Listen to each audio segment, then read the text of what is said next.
Every fan waits for. The countdown's over. The road to kickoff has begun.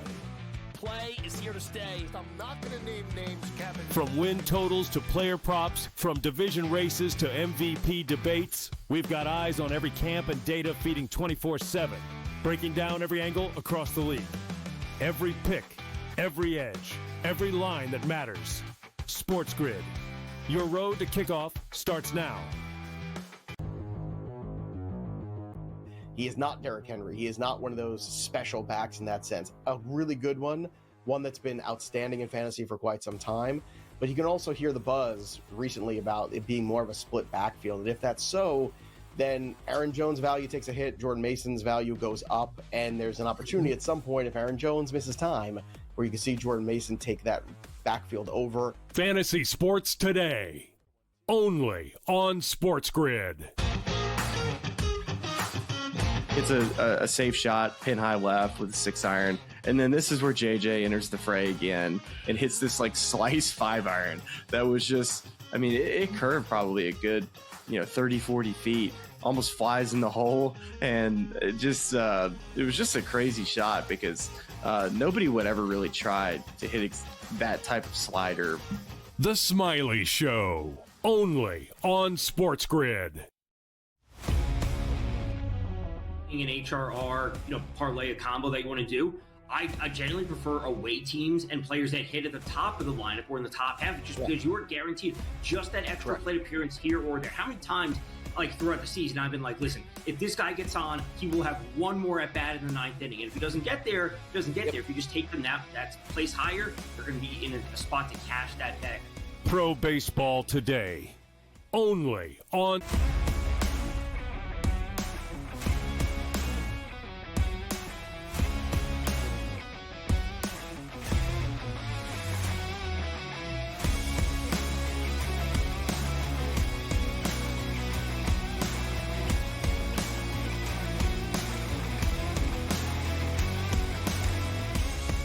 You know it's Sunday, and it's a place to be right here on the SportsGrid Network. It's time for Pro Baseball Today. Donnie writes out along with Tom Vecchio. You know the drill. 2 hours, we get you prepared for every single game that's going to take place today. Handicapped to a T, but also get you caught up on all the latest, the hot topics and teams that are looking to make that surge towards the playoffs. It's Sunday. It's the SportsGrid Network. Let's get after it, Tom Vecchio. We have a lot to get to. We are officially coming down to the dog days of summer in baseball. Season is winding down. We got some notes to touch on early. We have every game to get to. We're seeing some lineups, be shifted around for different teams. Young players being called up. We actually have a game starting right at 12:05, right when we get off. So we got to get things rolling. No, we certainly have to get things rolling. We'll take a look at some of those temperatures in the air and also what's been going around Major League Baseball, Tom, which does start in Philadelphia.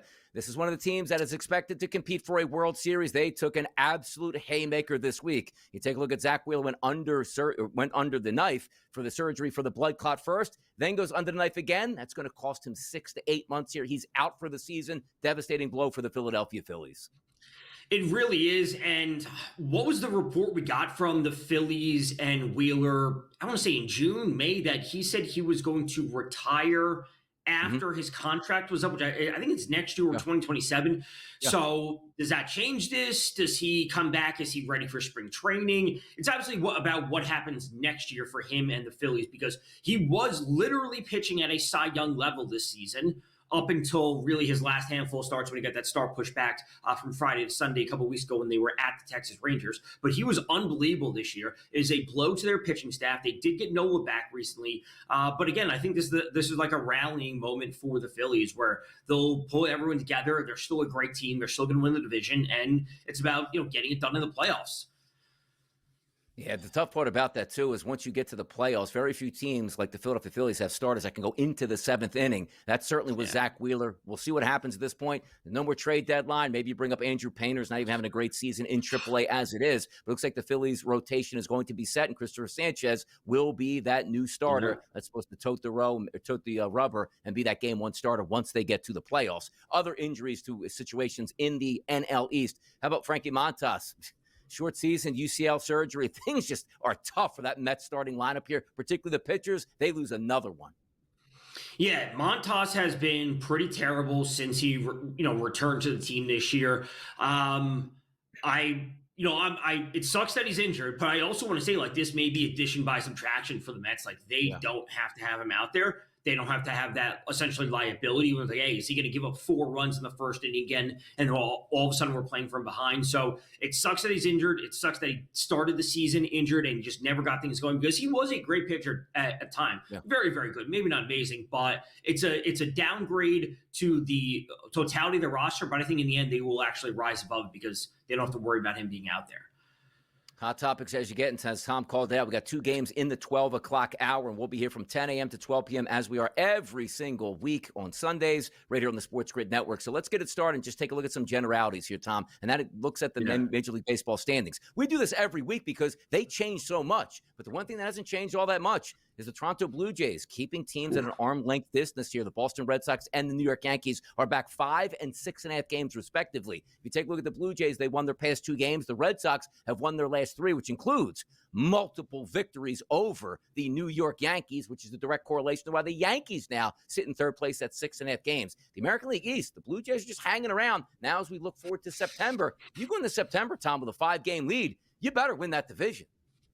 You better, and at a certain point, you have to give a ton of credit for the Blue Jays. And as of late, they're doing so without Vladdy, who's been out of the lineup with a hamstring injury. And this may be, we can actually give him some rest because we have a 5-game lead. Let's get him healthy for late September and into October. We don't need to rush him back because we're not in the midst of a race right now. The Yankees and the Red Sox, obviously the Red Sox have just been destroying them this season. I think this is exactly how the standings finish. Blue Jays, Red Sox, Yankees. I don't think the Yankees will jump ahead of the Red Sox. I think they'll just take care of business. The Blue Jays will get healthier. Shane Bieber came back on Friday. He looked awesome. Great stuff from the Blue Jays right now, but this is how the division finishes in the top 3. Yeah, it'll be wild to watch this Yankees down the stretch because, they're asking questions on, hey, how's it feel like you're losing all these games to the Red Sox? And because it sucks that we lose all these games to the Red Sox. What do you want me to say? But you can't just – we asked a question on the early line this week, Tom, and one of the questions was, will the Yankees, sweep the Boston Red Sox this weekend? Oh. I'm like, no, it's a 4-game set. Nobody's going to sweep anybody. And here we are talking about the Red Sox with a chance in a 4-game sweep over the Yankees in the Bronx. I mean, that is going to bring more Bronx cheers as they got hammered yesterday. What was it, 12-1? So not even being competitive yesterday rolls over to a Sunday. Sooner than later, you got to pick up a win if you are the Yankees. But looking at the Central Division, calming effect, Tom. Remember the Troy? Hey, down to 6 and 7 games. What's going to happen here? Nothing's going to happen. The Tigers are 11.5 games up over the Kansas City Royals and 12.5 games up over the Cleveland Guardians. 5 wins in a row for the Tigers, 2 straight losses for the Royals, 4 straight losses for the Guardians, and away we go. This is the Tigers division, clinching it now, wrapping it up by the time we get to September, cruising into the playoffs. It was a little shaky for a 2-week stretch or so for the Tigers when they were really playing poorly. The Guardians post-trade deadline, they got a little bit of a bump. Again, they didn't trade Stephen Kwan. They kept some of their guys. I would say that it has some type of bolstering and solidifies the locker room. But at the end of the day, that is going to be short-lived over, they could go 7-3 over 10-game stretch. But at the end of the day, that lineup is still not good, Donnie. We always talk about the lack of power, the lack of this or that from the Guardians. And water finds its level. So, yeah, nice little boost post-trade deadline for the Guardians. But that has fallen back down to earth, and the Royals are all of a sudden surging, despite the fact that Seth Lugo has been terrible as of late, and Cole Reagan still isn't pitching for them. So credit to the Royals for playing well when it's all said and done, but Tigers got this wrapped up. Yeah, look at the White Sox there, 3-7 in their last 10. The Twins, 3-7 in their last 10. The Cleveland Guardians there, 2-8 in their last 10. Then the Royals, 6-4. And then, of course, the Detroit Tigers right back on it, 9-1 in their last 10. By the way, just for a quick note here on that Yankee series that we were talking about, how crazy it would be for the Boston Red Sox to sweep the Yankees in a 4-game set. Buster Olney tweeted out from the Elias Sports Bureau, the Red Sox have played 130 games this season over their 65 games. But before that here, it's actually the last time they did a 4-game sweep over the Yankees at Yankee Stadium, July of 1939. So you're talking about, 80 years at this point plus that it's like, holy moly, they can sort of do that today. Watch out. We'll see how that turns out. How about in the West? The best of the West here. It's still the Houston Astros, a 3-game lead over the Seattle Mariners. They can't get out of their own way, Tom. 2-8 over the past 10 games here, followed by the Rangers. Hey, they won 2 games in a row trying to get back to 500. But the Rangers are 7.5 games back. It seems like it's going to be the Astros and the Mariners. There's too much talent on the Mariners, Tom, to be 2-8 in their last 10. That's madness. It really is. And the Astros went through a stretch last week where they played the Orioles last weekend, and then they played the Tigers, and they got absolutely shocked or smacked around, shell-shocked in those games. They weren't scoring. The pitching was terrible. And the Mariners, like you said, couldn't get out of their own way. They lose a series to the Mets. They lose a series to the Phillies. Then they go back home. The Mariners had their time to strike, and they missed it. So ultimately, at this point, I think they get a wild card. I had hopes for them to win the division, but I think that time has passed. If we do look at the overall American League, right, the leaders right now, the Toronto Blue Jays, the Detroit Tigers, the Houston Astros, then, of course, teams that are going to vie for those playoff positions, the Red Sox, the Yankees, maybe the Royals can get hot and stay in at the Seattle Mariners. We get the picture here. Is there one team that you look at? Because I still have trouble, and maybe it's the Oklahoma City, analogy that we use in the NBA. Very good regular season. Haven't seen them do it in the postseason. How do I trust them? Well, OKC won a championship here. Are we still thinking that even though the best record in the American League is the Detroit Tigers at 7-8 wins, that they are the best team, Tom, in the American League? That's tough. Yep. Frontline starter, it's Scooble. But Jack Flaherty's been pitching better as of late. He pitches today. We'll get to that game later. But after that, I certainly have questions about the back end of their rotation and or their bullpen. The hitting has been kind of streaky where they were terrible for a while. They're looking much better as of now. But if everyone's healthy, I still have faith in the Mariners. With that pitching staff, with 4-5 legitimate starters you got to throw in the playoffs, plus that bullpen, and the hitting comes back to life, I think the Mariners might be the most well-rounded team. They may not play at their peak all the time, but I think they're the most well-rounded. Yeah, you probably would be right on that, too, because they are expected to make the playoffs. And again, it's a clean slate. And once they get to the playoffs, they got some pretty heavy frontline starters with a lot of strikeouts here. And they certainly got some big boppers in that lineup, no doubt about it. So it's one of those things that you're trying to level up and line up and say, which way are we going at this point and which way can we absolutely do it? Hey! Whoa! Hot times here. We'll be right back after the break.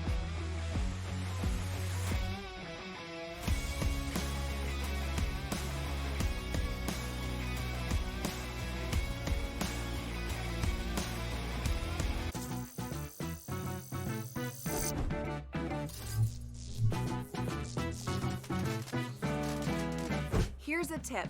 Some machines and online games have higher average payouts than others. Want to try to maximize your odds? Well, do some research online to find games which have the highest RTP or return to player percentage. So now, go get lucky. See you in Lost Pages. Let's get lucky. Here's the irony with this group. They're going all in a row, 27, 28, 29, and 30 at wide receiver. All of these guys have a huge fantasy upside. They're all being drafted as wide receiver 3s, and I think all of them are going to outperform that ADP. Calvin Ridley could end up as a low-end 1, high-end 2. George Pickens, I think, is going to end up being a solid back-end wide receiver 2 at the end of the day. Fantasy Sports Today, only on SportsGrid. In extras, knocked out the Reds 6-5. This team doesn't lose. And the only thing I want to say, Tom, is I just hope they can continue this. Now, what does that mean? 40 games in a row? Of course we know it's not going to be the case. They are peaking right now. We've seen so many times. Baseball's a long season. Boy, if the Brewers are playing this baseball on September the 28th, watch out. But they are sensational right now. Pro Baseball Today, only on SportsGrid. If the Golden State Valkyries make the playoffs, and right now at 18-17, they're one game ahead of the loss column versus Seattle and the Spartans. If they make the playoffs, you must, and I mean must, give their coach head coach of the year in the WNBA. Betting above the rim, only on SportsGrid.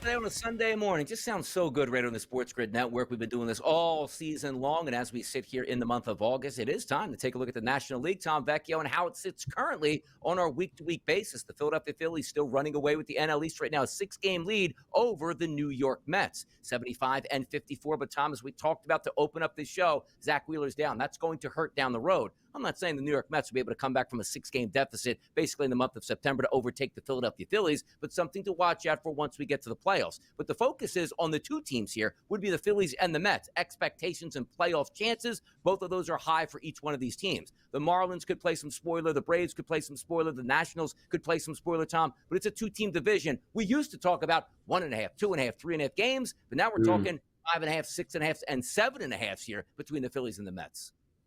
We really are. And at the end of the day, the pitching staff, even without Wheeler, is still like, we checked that box very clearly for the Phillies. Sanchez, Suarez, Luzardo, and Nola. And I know Nola hasn't been great this year. He recently came back. We have to understand that, but he has playoff pedigree. You give me those 4 starters.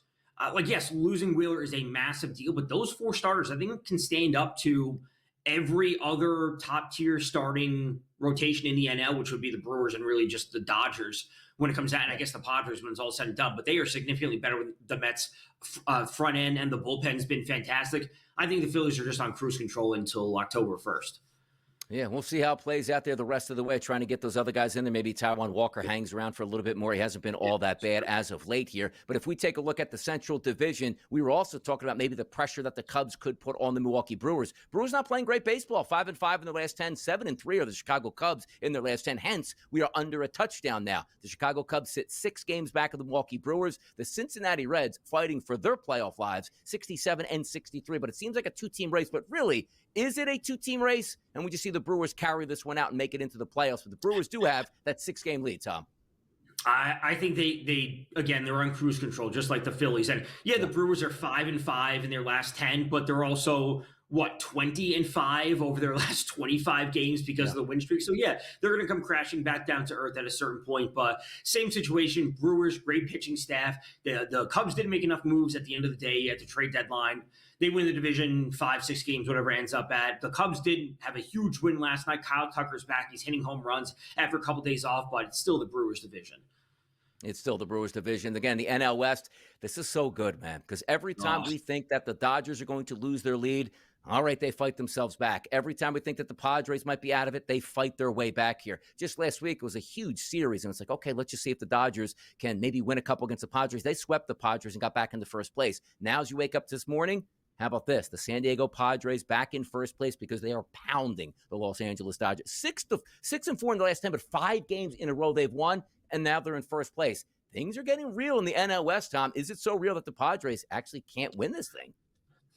They absolutely can win this. And last week on Monday, when I was hosting Game Time Decisions, I said, the Dodgers, you come off the sweep of the Padres, fantastic. Now you go play 4 games at the Rockies, right? I said, you got to, don't even mess around. You can't be losing. They split the series versus the Rockies. You lose 2 to the Rockies, and then you go back to San Diego, then you lose 2 in a row. The Dodgers had all this momentum and had a chance to extend the 2-game lead that they had and sweep the Rockies. And granted, it's not like the Padres are going to lose every game, but they had a chance to get that to 4 games, then kind of be comfortable. Now you lost it after splitting the series versus the Rockies. Now you already lost the series versus the Padres. Terrible stuff from the Dodgers. Now, it certainly is bad for the Dodgers right now, just hanging out in that holding pattern. We'll see how things hold up here. But if we do dip into that awards market and start with the MVP in the National League, Shohei Ohtani was minus 20,000, I believe, Tom, when we were talking last week. He's down to a minus 4,000, which I still think is fun. I don't know who say, oh, now's the time to bet the minus 4,000 here and win some money. Schwarber's a 12-1 price, Machado 10-1, Soto 200-1. It's still going to be Ohtani's award here. They're not playing great baseball for the Dodgers, but I do find it funny. What is the difference between minus 20,000 and minus 4,000? Who knows? Who's got that much money to play anyway? He's still the favorite, Tom. He's still going to win it. He's still the favorite. He's still going to win it. We've been saying this for months at this point. We've been saying it essentially since the beginning of the year.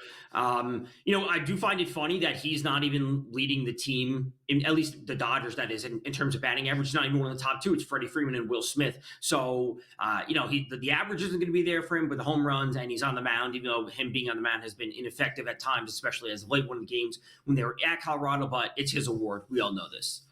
Absolutely. And then you take a look here in the American League. It's still going to be Aaron Judge. He's been flirting at that plus 100, minus 140, minus 160. He's a minus 300 as it sits on this Sunday morning. Cal Raleigh's at a plus 220 price.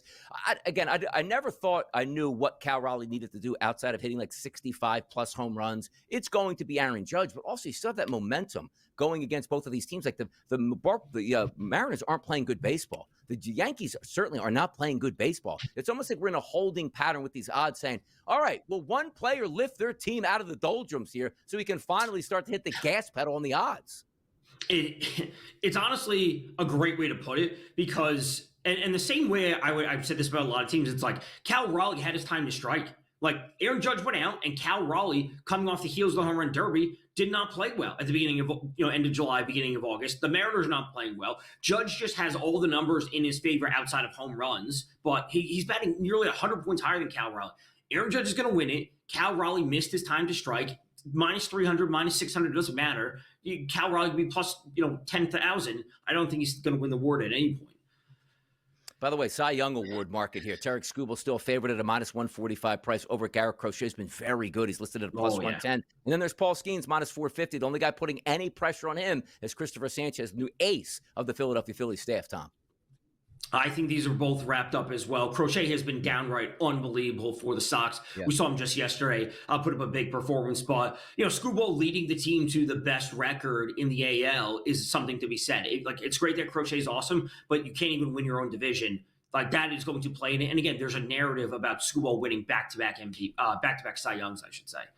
Yeah, got to be even better than that. But now you see the Detroit Tigers on cruise control as it heads down the stretch. Also, maybe Skubal doesn't pitch in that last week of the season as they try to set up their playoff rotation. Something to keep an eye on if Crochet can maybe steal that. And or the Boston Red Sox pitching in high leverage situations down the stretch can certainly help that sort of, hey, here's my resume, put me in there. Paul Skeens, he's going to pitch today, which is a great segue that we're going to talk about next. Paul Skeens versus the Colorado Rockies, because, Tom, we don't have many Skeens starts left, and you're the favorite to win the Cy Young. Every single one of those can be that final nail in the coffin to get you that Cy Young. It's Pro Baseball Today on the SportsGrid Network. We'll be right back after this short break.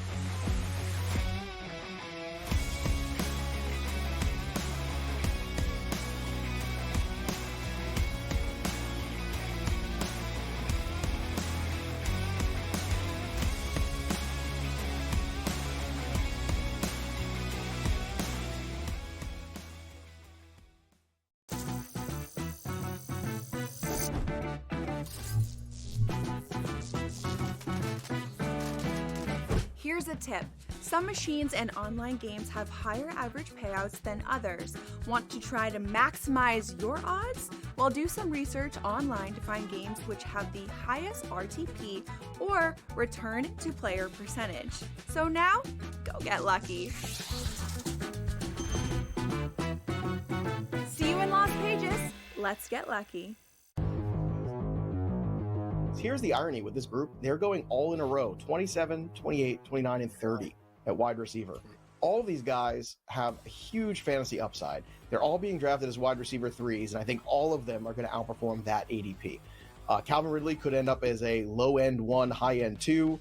George Pickens, I think, is going to end up being a solid back-end wide receiver 2 at the end of the day. Fantasy Sports Today, only on SportsGrid. In extras, knocked out the Reds 6-5. This team doesn't lose. And the only thing I want to say, Tom, is I just hope they can continue this. Now, what does that mean? 40 games in a row? Of course we know it's not going to be the case. They are peaking right now. We've seen so many times. Baseball's a long season. Boy, if the Brewers are playing this baseball on September the 28th, watch out. But they are sensational right now. Pro Baseball Today, only on SportsGrid. If the Golden State Valkyries make the playoffs, and right now at 18-17, they're one game ahead of the loss column versus Seattle and the Spartans. If they make the playoffs, you must, and I mean must, give their coach head coach of the year in the WNBA. Betting above the rim, only on SportsGrid.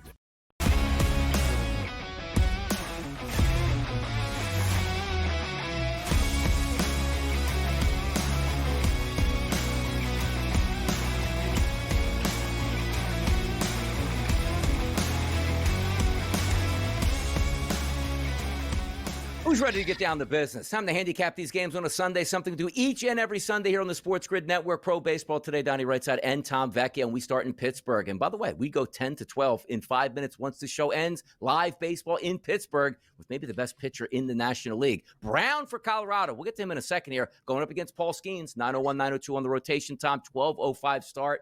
When the Pirates are favored by over $3, you know something is up. Because understand this. Tom and I know this. We've talked a lot of Skeens and a lot of Pittsburgh. Skeens sometimes winds up a minus 130, minus 125, minus 150 number at the top end. Tom, he is a minus 320 to minus 330 favorite at some outlets right now with a total of 7.5. This isn't because Paul Skeens is so good, which he is. Could this be because Colorado's saying, we'll see how it goes today? I mean, that's really what would get you. If you told me, Skeens topped out of maybe first 5 would be minus 200 for Skeens, that I could buy into, but the line overall for the Pirates, minus 150. When we get into Skeens in this matchup, the Rockies right now as a team, what is it? A 25.8% strikeout rate versus right-handed pitching, which is the second worst in the league overall. Obviously, Skeens is fantastic, 28.8% strikeout rate. But we got to talk about this game. I don't know if it's all about Skeens, but McCade Brown, as you said, pitching for the Rockies today, Donnie. We got to get into this. He has, earlier this season, he pitched at high A and double A. They called him up from double A, the Hartford Yard Goats. He did not pitch. He's never pitched at triple A, and he's being called straight up to the major leagues, Donnie. This does not spell good things for Colorado. And Skeens, I think, is in a spot to not just go over his 7.5 strikeouts, but this could be a Cy Young type performance where he pushes to 10. It's going to be wild to watch this play out, too, because, Tom, it is 78 degrees at the time this game starts. It'll be in the 80s by the time it finishes. Pittsburgh is a pitcher's ballpark. We understand that. But wind's blowing out 7 or 8 miles an hour to left field. So approaching this game, and I understand, if you think Skeens is going to barrel down on them and crush them and they win this game 8-1, that's a high price point at minus 330. What ways can you attack this game? Because for me, it's not even the total isn't high. It's 7.5, which means if you think Skeens is going to go 7 innings, pitch 1 earned run. Let's just say he does that. That still means you think the Pittsburgh Pirates are probably going to be around 5 to 6 runs at least. Would it just be smart to say, give me the team total for Pittsburgh? Because if there's any runs in this game, it's got to be coming from them. And as you just laid out, we're not getting that, first round pick in 2022, major league debut, 98 mile an hour fastball with a K rate of 13 in the minors. We're not getting that, Tom. No, we're not. And the way I would go about it is you would have to find, when was it? It was a couple of weeks ago where you bet, was it Chris Sanchez on Sunday night when the Phillies were at home? You bet him to have the win at minus 110. Yes, correct. Instead of the Phillies who were minus 185. Yep. Yeah, whatever it was. I would go about it that way.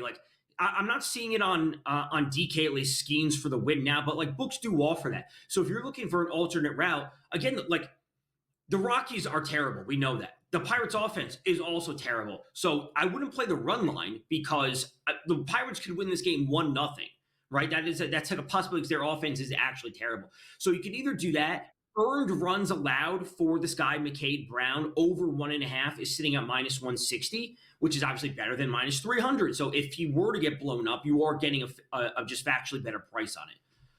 Yeah, take a look at Paul Skeens, Tom, over the past 45 days or so, a 12 K rate per 9 innings, which is phenomenal. An ERA of 2.25, an XFIP of 2.78, Sierra 2.65, XFIP minus 69. He does everything well. This should be an easy one. But let me ask you this question, Tom, too, because sometimes when you feel okay, we're going up against the Philadelphia Phillies or the New York Mets, Skeens, I need you 8 innings, man. I need everything you have in the tank to try to keep this game close. So if you are worried a little bit about Paul Skeens, what happens if we have a 5-0 lead for Pittsburgh in the 6th inning and Skeens is at 88 pitches? Hey, look, great outing. Didn't give up anything, but we're going to have 4 innings here. Or you just say, you know what, Donnie? Mow him down in 5 innings. He should have double-digit Ks by the time the 5th inning even ends. I would probably side with the latter. And, part of it is, Skeens is pushing for the Cy Young. This is a chance for him to solidify himself. Also, if there's a chance that he can, push towards the top to lead the league in strikeouts. So if there is some personal motivation for him, I would lean on overs rather than fade Skeens and say, give me under 7.5 strikeouts against the Rockies. I would not take that. It would be over or stay away.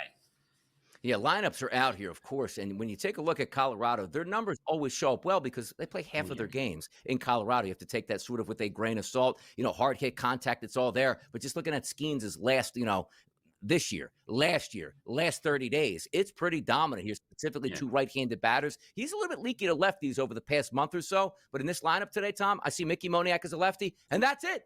So if lefties are getting to, we have one lefty in the lineup and the rest are righties, you get what you get at this point. More 12 o'clock noon hour baseball coming up next from Tampa. Stay tuned.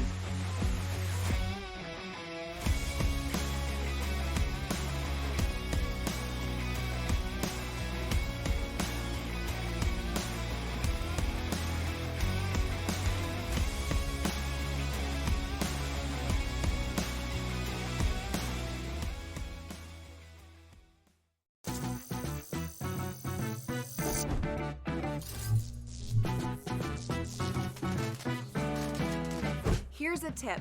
Some machines and online games have higher average payouts than others. Want to try to maximize your odds? Well, do some research online to find games which have the highest RTP or return to player percentage. So now, go get lucky. See you in Las Vegas. Let's get lucky. Here's the irony with this group. They're going all in a row, 27, 28, 29, and 30 at wide receiver. All of these guys have a huge fantasy upside. They're all being drafted as wide receiver 3s, and I think all of them are going to outperform that ADP. Calvin Ridley could end up as a low-end 1, high-end 2. George Pickens, I think, is going to end up being a solid back-end wide receiver 2 at the end of the day. Fantasy Sports Today, only on SportsGrid. In extras, knocked out the Reds 6-5. This team doesn't lose. And the only thing I want to say, Tom, is I just hope they can continue this. Now, what does that mean? 40 games in a row? Of course we know it's not going to be the case. They are peaking right now. We've seen so many times. Baseball's a long season.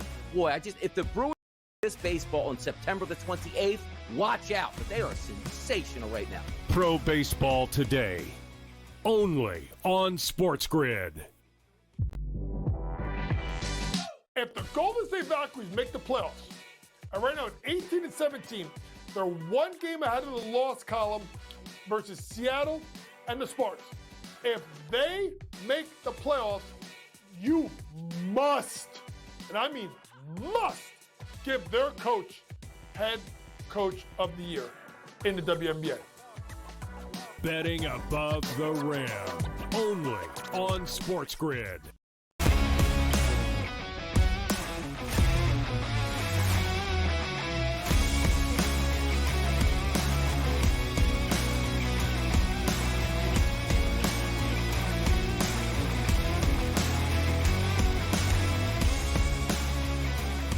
Sometimes you get upset with the game, Tom. Sometimes you have numbers that really check out, and they say, you know what? You just might not be able to play this game. And why am I talking about this? 12-10 start, which will be 10 minutes after we go off the air. The St. Louis Cardinals going to take on the Tampa Bay Rays. Libator, the lefties on the mound for the Cardinals, going up against Pepio, the right-handed pitcher for the Tampa Bay Rays. 925, 926 on the rotation. Favorite here, open up overnight, Tom, give or take -120, -125s. They're a little bit higher now. -135s, -140s in the betting landscape, depending on which book you are shopping with. A total this game listed between 8.5s and 9s. Here's the issue. Libator, for me, is the worst pitcher on the card since July 1st. Terrible ERA minus, Tom. Terrible FIP minus, terrible XFIP minus, terrible ERA, terrible XFIP, terrible Sierra, terrible across the board. You know what else is terrible today, Tom?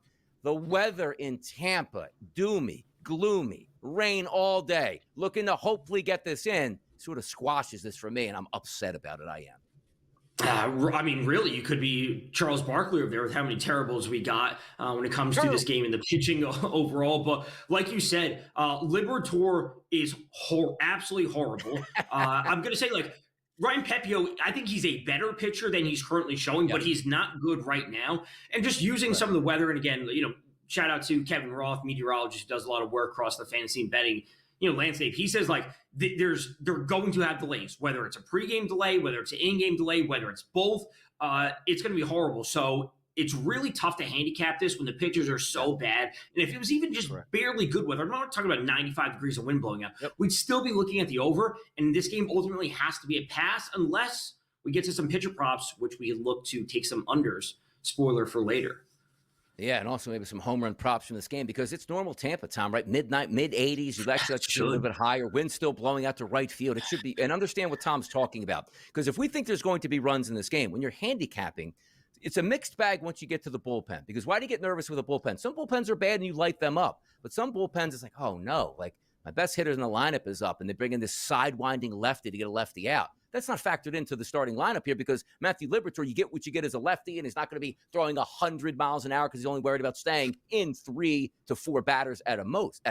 So when I look at it go 8.5, it probably should, Tom, still get there. But there's nothing worse than saying, well, my handicap was based on Liberatore being in there or Pepios being in there. He pitched 2 innings. Then we got, 7 innings of matchups out of the bullpen, and you can't get into your rhythm. You don't see this pitcher 2 times in a row. Let me make an adjustment between my second and third at bat. That doesn't happen, Tom. So for me, I would have loved to have faded Liberatore on the mound. I can't do it. And by the way, Tom, I don't even like the lineup the way it presents for the Rays against Liberatore, but he's such a bad pitcher. I go, pro hitter on one side, bad pitcher on the other, good hitting environment. You just go with it. Caminero and Diaz in the 2-3 would stand out to me. But even Brandon Lau, lefty, he's still a great hitter. And if you just give me enough chances, bites at the apple with Caminero and Diaz on base, Brandon Lau could come through in the HRR market, even if he doesn't have the hit. He could get something across the board. So this game is a wash, literally and figuratively. Yeah, I did it the other night. I think it was on, I want to say, either Thursday or Friday. The starter for Tampa just really poor. And it was like, this is going to be I don't even like the St. Louis lineup. And who was it? I can't remember who it was, but they cracked him early. We talked about the game. On the early Sonny line. Gray's game, it was, right? it was Sonny Gray, and it was Joey something. It was terrible. Boyle, the game went over. Boyle, Joe Boyle. Yes. Game going over. Joe Boyle. I'm sorry about that. Joe Boyle, yes, because the handicap for me was I took -115, not because I love Sonny Gray, but the analytics was so off between Gray and him. It was like, I'm just going to take a flyer at 115. But at the same time, I go, ooh, this is going to be interesting because I think Boyle's a terrible pitcher, but I hate the lineup for the Cardinals. Easy, man. Sometimes you're just fading the pitcher, the environment, and not even worry, Tom, who the starting lineup is on the opposite side. That's what we're getting today. Yeah. If the game plays out the way it's supposed to and no rain delays, which it doesn't look like is going to happen, I do think we get runs here, and I do think Liberatore gets beat up. And when I say beat up, 5+ runs here probably for Tampa for me, Tom. Yeah, that's what it should be. And, I can understand why you said the line opened at -120. I can understand why there was some buy into the Rays to move the line a little bit because Liberatore is so bad. But at the end of the day, if you told me this game ended 5-4, 5-3 kind of on either side, I wouldn't be too surprised. I would, again, lean towards the 5-4 just because I would expect to see this game being pushed over eventually. Hey, Tom, we're going to talk about a pitcher since July 1st that has a 1.16 ERA. It's not Tarek Skubal. We're not talking about, Nathan Eovaldi dominating or Zach Wheeler before the injury at this point. Get a look at this game. 9-13, 9-14. Houston sending out Arrighetti to the mound today. And then Rogers, the lefty for Baltimore. Where do you get to his numbers here? 9-13, 9-14 on the rotation, a 135 start. Favorite overnight for Baltimore, Tom. -150s, they're gone. -135s, -140s now across the betting landscape, and a total that went up from 8.5 to 9s across the board. Is today the day like Rogers gets beat up? Rogers doesn't ever get beat up. Tom, his ERA minus is a 28, an ERA of 1.16, and a very comparable xFIP and Sierra. Why is this guy so good this year? What are we missing? So I talked about Rogers.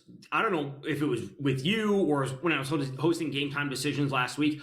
His ERA is, under 2. And his xFIP, since July 1st, at least that I'm saying, is 3.32. So he is technically and factually overproducing by 2 runs. He should be regressing. But a 3.32 xFIP is still awesome at the end of the day. So Rogers, when you're looking at him, he has a 50% ground ball rate combined with a 42.3% medium contact rate. So he keeps the ball down. There's no fly balls. There's no hard contacts. His strikeouts are good enough. So at the end of the day, even if he were to get beat, it's not going to be by the long ball. It's just going to be a single or a double here. Maybe some runs get across the board. Today's matchup is really tough because the Astros have been hitting a lot recently, but Arrighetti is terrible, Donnie. Since he has come back, one of the worst pitchers on today's slate overall, and I have a ton of interest in the Orioles hitters today.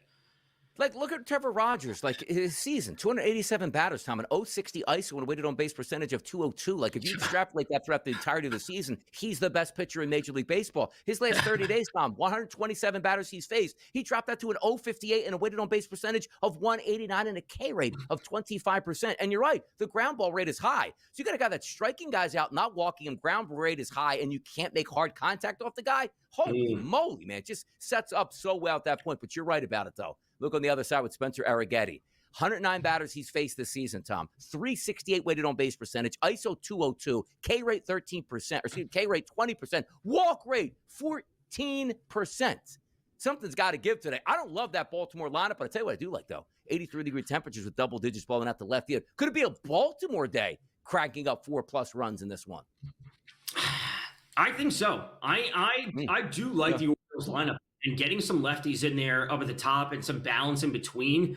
9, a little bit of wind blowing out. Like, I would alien the over, but man, we'll talk about some of the hitters a little bit later for the Orioles for some of the picks we have a little bit later. But Henderson, Holiday, I like those lefties against Arrighetti. They gotta be. Like, it makes sense too, because it's funny because you see the minus 150s overnight and they go, Rogers, I can't trust that guy. Like, no, like, look at the statistics. And you're right, some of the analytical ones are higher, which is typical. Like, you do get lucky, your ERA shows it. Hey, I had 6 straight guys hit 115 off the bat with exit velocity, and everyone was caught by a player. It's like, oh, he's dominating. No, he's not really dominating. But Rogers is mixing all those points together. As Tom pointed out, was like the mixing of the storm is, what do you get, 3 singles to get a run off the guy? Like, you can't bet against that right now. But aren't we waiting for, finally, 6 runs, 4 innings pitched? I knew this guy was bad. Like, we're still waiting for that, though. I think we are long term, but he's been so darn good. He's been dominant. I mean, his xFIP, again, is still 3.32, right? Yeah. 3.32 since July 1st. Like, if you told me a pitcher had a 3.32 xFIP for the entire season, I'm like, that is awesome. So he is due for regression, but it's like only regression to a certain point. And if I would say 6 innings and 4 earned runs would be the worst case scenario for him. He's been that good.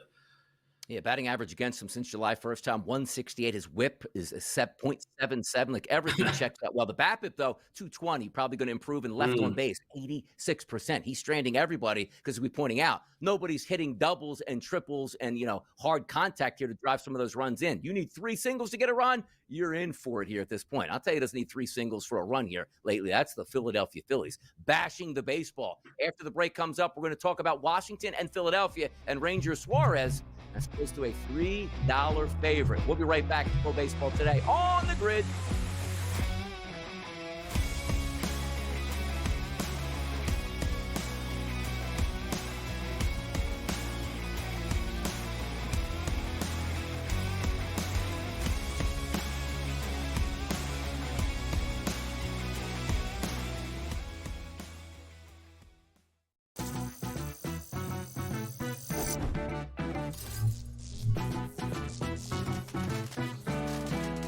Here's a tip.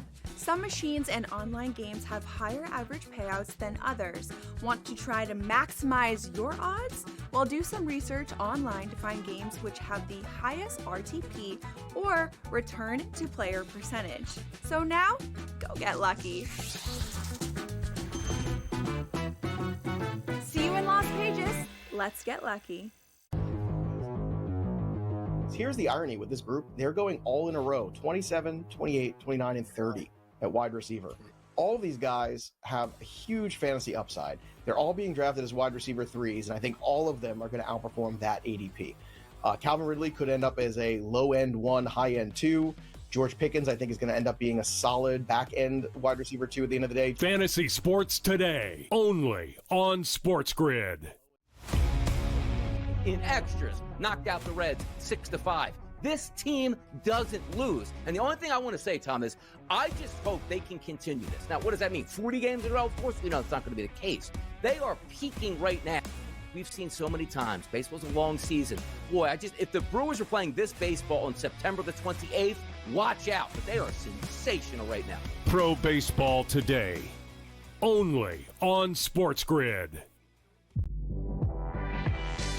If the Golden State Valkyries make the playoffs, and right now at 18-17, they're 1 game ahead of the loss column versus Seattle and the Spartans. If they make the playoffs, you must, and I mean must, give their coach head coach of the year in the WNBA. Betting above the rim. Only on SportsGrid.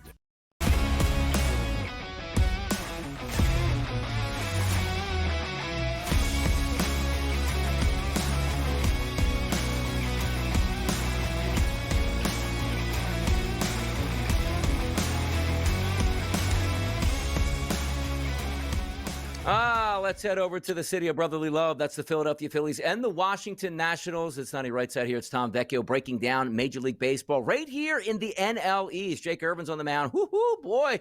Going up against that Phillies lineup. And again, Ranger Suarez, the starting pitcher, 135 first pitch. This line overnight, Tom, was above 300, minus 310 as a favorite. It has come back here, minus 290s, minus 285s, even some minus 275 showing up. Still a massive favorite for the Phillies. The total opened up at 9.5. It still sits at 9.5. A nice day in Philadelphia, and the Phillies have been bringing the bats for the past week here. Started, I think, with last Sunday. We had the early Philadelphia Phillies game, I believe, on the Sunday where the Phillies were bashing right away with Aaron Nola's first start back. He actually got bashed in this game, but the Phillies won. The Phillies have been bashing away over the past week, as I've said. Do they continue, Tom, to bash away today?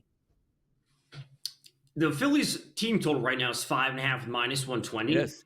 If they don't go over 5.5, considering how they've been playing and considering the matchup, I will be legitimately shocked. Multiple times this week, we have seen them push to not just like, oh, it's like 15, 20 hits that you're pushing to in some of these games. So Phillies team total over 5.5 minus 120, I think is a fantastic play today. Going about it in terms of a player prop, there are so many different ways to attack it. The Phillies lineup is officially out. The normal set that way, Turner, Schwarber, Harbor, Bohm, Castellanos, Marsh, Bader, Scott, and Rafi Martian, if that's how you pronounce his last name. But the way Jake Irvin has been pitching, 6.63525 earned runs in his last stretch of starts is terrible. I don't care that Suarez is a favorite in this. If I'm betting on this, it's because the Phillies offense is going to come through and they're going to pour in 8 runs or whatever. I think this is a bloodbath today.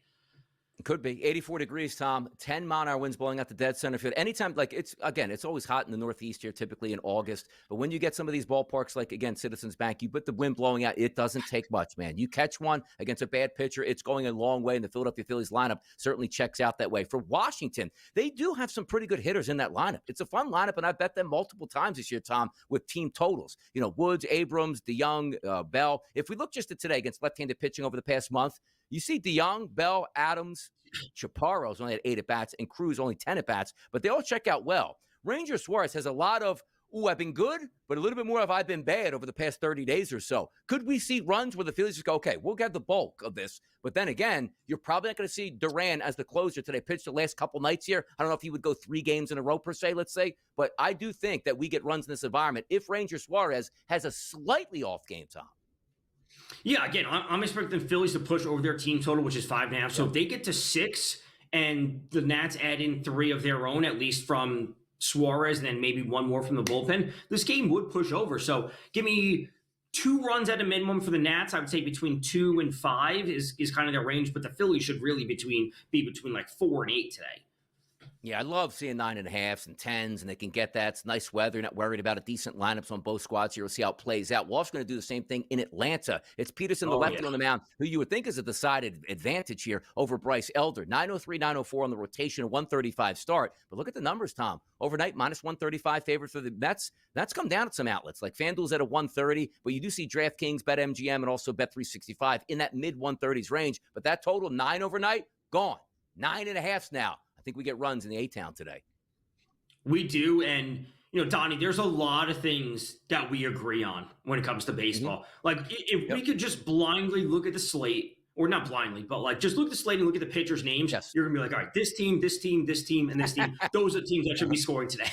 Bryce Elder is terrible. Since July 1st, 7.01 ERA, and his xFIP obviously is better than 7. It's at 4.55 xFIP, but 4.55 xFIP is still terrible when we're looking at it.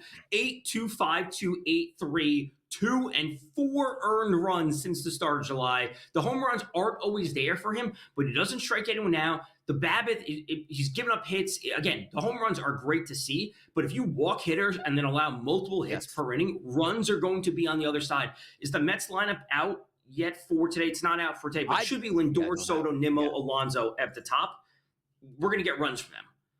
Yes, if I look at their lineup today for the New York Mets, and we don't have the official lineup out, but if it is the way we think it is, Tom, 8 of the 9 batters are plus against right-handed pitchers over the past month. And again, you know what I mean? It's not like right-handed pitchers like, oh, it's Zach Wheeler. It's like Bryce Elder. So if you're already hitting other pitchers here well as righties and you get an average righty, and 82 degrees with a light wind blowing out is going to help. But even some of the other like simple metrics, like we talk about like ERA minuses and xFIP minuses, but if you just bring it back to reality, like walks and hits to innings pitched, he's averaging 1.7, Tom, since July 1st. So that means almost 2 runners on base every single inning against a team that's in a playoff race, and more importantly for the New York Mets, does have a lineup that shakes out well. Does it always work out in your favor? No, it doesn't. But I'll tell you, you'll make more money than not with a bad pitcher and a decent lineup. And also, they're on the road in Atlanta. Why do you like that? 9 at-bats, no matter what.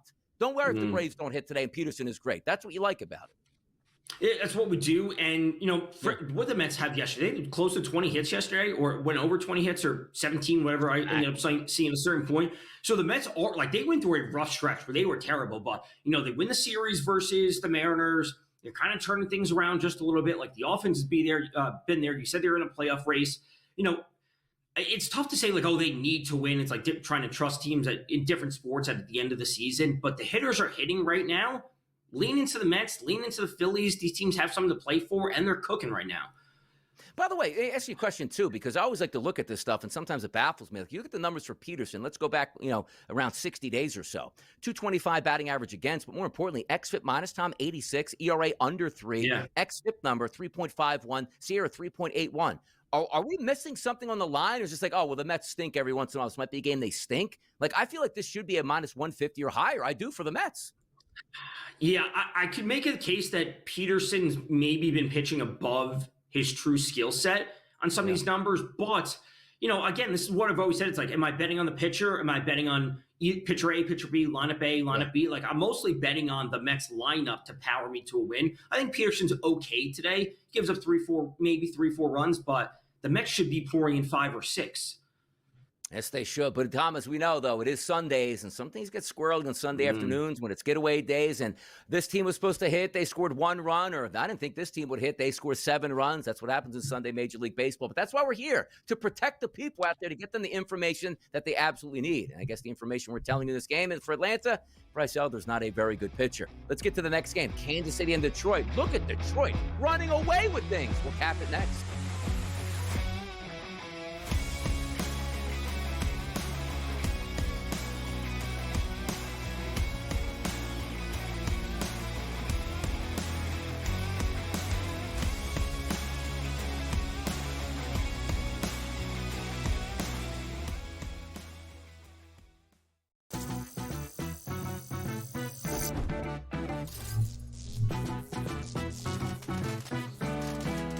Here's a tip. Some machines and online games have higher average payouts than others. Want to try to maximize your odds? Well, do some research online to find games which have the highest RTP or return to player percentage. So now, go get lucky. See you in Las Vegas. Let's get lucky. Here's the irony with this group. They're going all in a row, 27, 28, 29, and 30 at wide receiver. All of these guys have a huge fantasy upside. They're all being drafted as wide receiver 3s, and I think all of them are going to outperform that ADP. Calvin Ridley could end up as a low-end 1, high-end 2. George Pickens, I think, is going to end up being a solid back-end wide receiver 2 at the end of the day. Fantasy Sports Today, only on SportsGrid. In extras, knocked out the Reds 6-5. This team doesn't lose. And the only thing I want to say, Tom, is I just hope they can continue this. Now, what does that mean? 40 games in a row? Of course, we know it's not going to be the case. They are peaking right now. We've seen so many times. Baseball's a long season. Boy, if the Brewers were playing this baseball on September the 28th, watch out. But they are sensational right now. Pro Baseball Today, only on SportsGrid. If the Golden State Valkyries make the playoffs, and right now at 18-17, they're 1 game ahead of the loss column versus Seattle and the Sparks. If they make the playoffs, you must, and I mean must, give their coach head coach of the year in the WNBA. Betting above the rim, only on SportsGrid.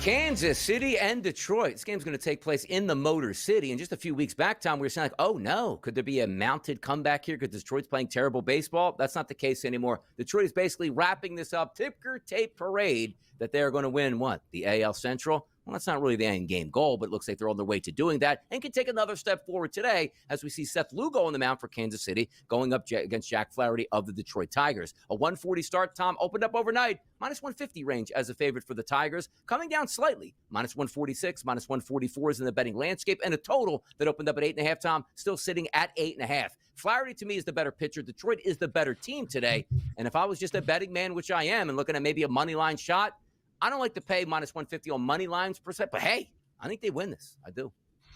I think they really do. And when it comes to Flaherty, earlier in the year, I spoke about him having some serious struggles. He has kind of turned that around as of late. This is the best year when it comes to his strikeouts at any point in his career.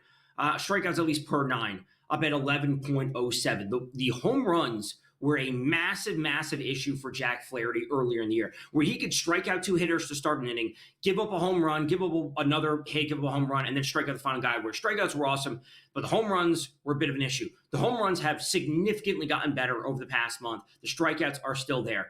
Lugo has looked terrible over the past, since July 1st, when we're looking at least xFIP and ERA. In terms of xFIP, he's at 5.11. His ERA is at 5.51. The Tigers have turned things around. They have momentum now. Flaherty's looking great. He's looking like that true second ace that you need on the rotation. I think it is all Tigers today.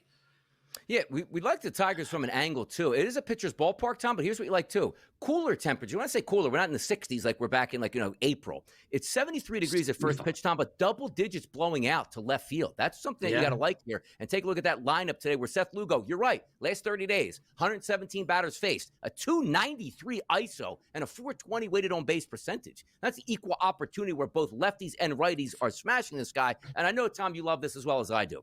Sometimes you can look at what that pitcher has done against, like I said, lineup in the past, or has he struggled over the past month against certain teams? Yes. But if you are not striking players out and you are walking too many players, I don't care who you are. Eventually, you're going to ring the bell on 5 to 6 earned runs in a game. And that's what I like about Seth Lugo. Sometimes, a veteran pitcher can get it back. Yeah, he was actually pretty good in his last start. But I'm betting he's not going to be all that good. Perfect environment for the Tigers today. And when you look at that Tigers lineup, Keith, Perez, Carpenter, Green, McKinstry, Sweeney, Tom, last 30 days, unbelievable ISOs against right-handed pitching.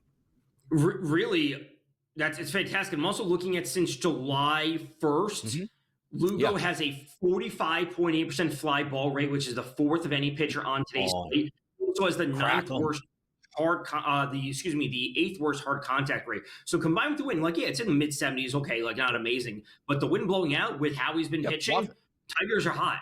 They got it. By the way, at the end of the show, when we give out some of Tom's bombs and Donnie's dingers there, watch out for this game. There's somebody in the middle of that lineup with some devastating numbers. It is a low price point, but it doesn't matter. As long as you're going to hit that bet, that's all that we care about. Let's get to Toronto and Miami. Gausman on the mound versus Perez. Thank you, Marlins, yesterday. Here's where I want to start, Tom. Had a good day betting Major League Baseball. Sometimes it is better to be lucky than smart. I said Barrios has terrible numbers. He's coming into this game. I don't love that Marlins lineup, but I got to fade this pitcher. He was sensational yesterday. This game still went to extras, and a ton of runs were scored. I didn't deserve a victory, but I got it. Sometimes those are nice. But today, Perez is not the favorite. It's Gausman at about a minus 135 price and a low total of 7.5. Yuri Perez a couple weeks ago was like, hey, this is one of those pitchers I think I want to get down with. Not so much anymore at this point, Tom. Toronto in first place trying to stay there. Do we get runs? Because we're only talking about 7.5. I think we get runs from I want to say the Blue Jays. Yeah, they're cruising right now. Perez was super solid. He's taking a step back.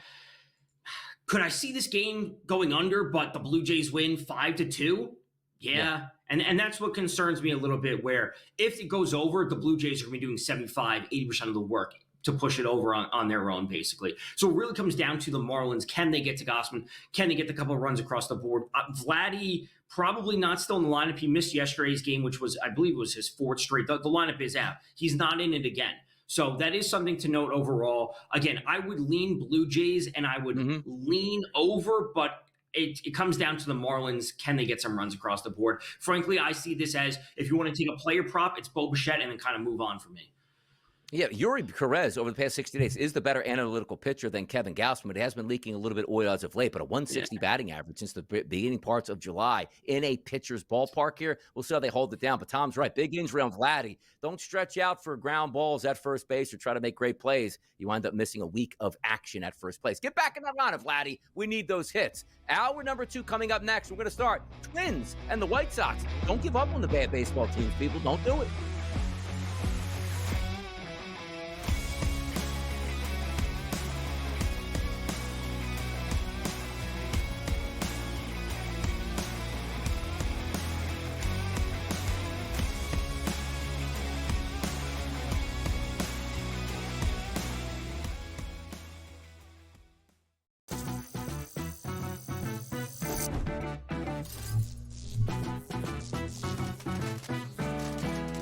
Here's a tip.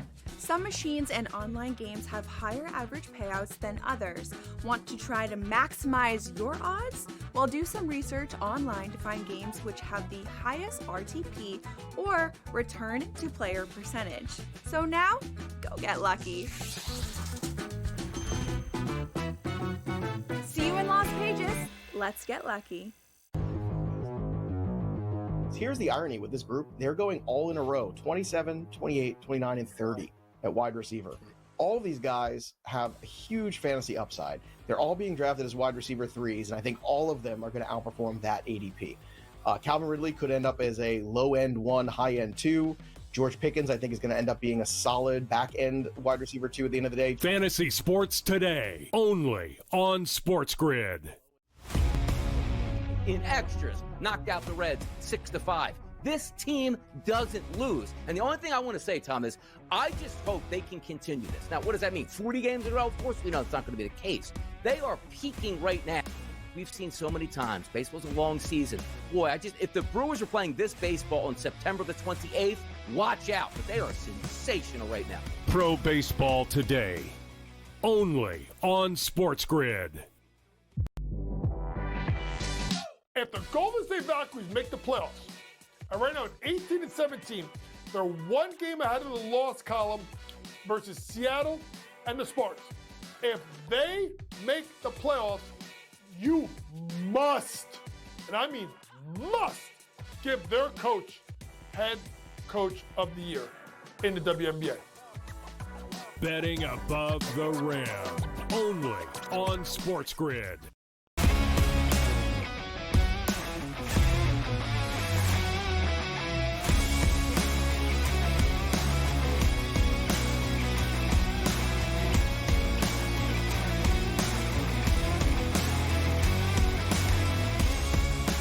Hour number 2 in full effect right here on Pro Baseball Today. Top of the hour, always a lot of fun. 1 hour away, Tom, away from Major League Baseball. Some days we have to wait at least an hour after we get off the air. Not today. So we got a 12:05 game and a 12:10 game that we already previewed in hour number 1. We might circle back a little bit later in this hour just to give the people some updates during our final segments here. But the energy is high. It's Tom Vecchio, it's Donnie Rightside. It's what we do. I understand, and Tom does as well. Like college football played yesterday. We're excited for that. The NFL is a stone's throw away from that Thursday night football game between the Philadelphia Eagles and also the Dallas Cowboys. But I love me some Major League Baseball. There is so much money to be made. Even when eyes get diverted off baseball, Tom, that's where you should have those binoculars out and saying, like, nah, we're cashing in some tickets, baby. We are. It reminds me a lot of the beginning portion of the season where, sometimes it's like, why is this player for 2+ total bases? Why am I constantly getting him at +110, +115? It's like the books do take time to adjust, and we know that football will always be a bigger liability for them compared to baseball at the end of the season. You can find softer lines. I'm not going to say easy lines, but slightly softer lines at different times of the year in baseball. No doubt about it here, having some fun. I've done hundreds, if not thousands, of Major League Baseball shows. It's always interesting that once football starts to take control, and you're like, man, when is that baseball season ending here? Because the eyeballs do move away in September, because October baseball is sensational. It's so much fun. It's the playoffs. We love that. But when football starts, man, baseball really takes a back seat. Once the kids go to school, the attendance drops like a rock across Major League Baseball. But let's get started back on the card today, Tom. 2:10 from the Windy City. Hint, hint, the wind is blowing out, and we're not at Wrigley. This is a game between the Twins and the Chicago White Sox. Taj Bradley on the mound for the Twins, going up against Gomes. 9:19, 9:20 on the rotation, a 2:10 start, as we said. Totals across the board, Tom, at 9, but a favorite here for Minnesota. But overnight, minus 135s, they're not there anymore. Minus 125s, minus 120s, minus 115s in the sports betting landscape right now as the favorite. Twins here on the mound with Taj Bradley.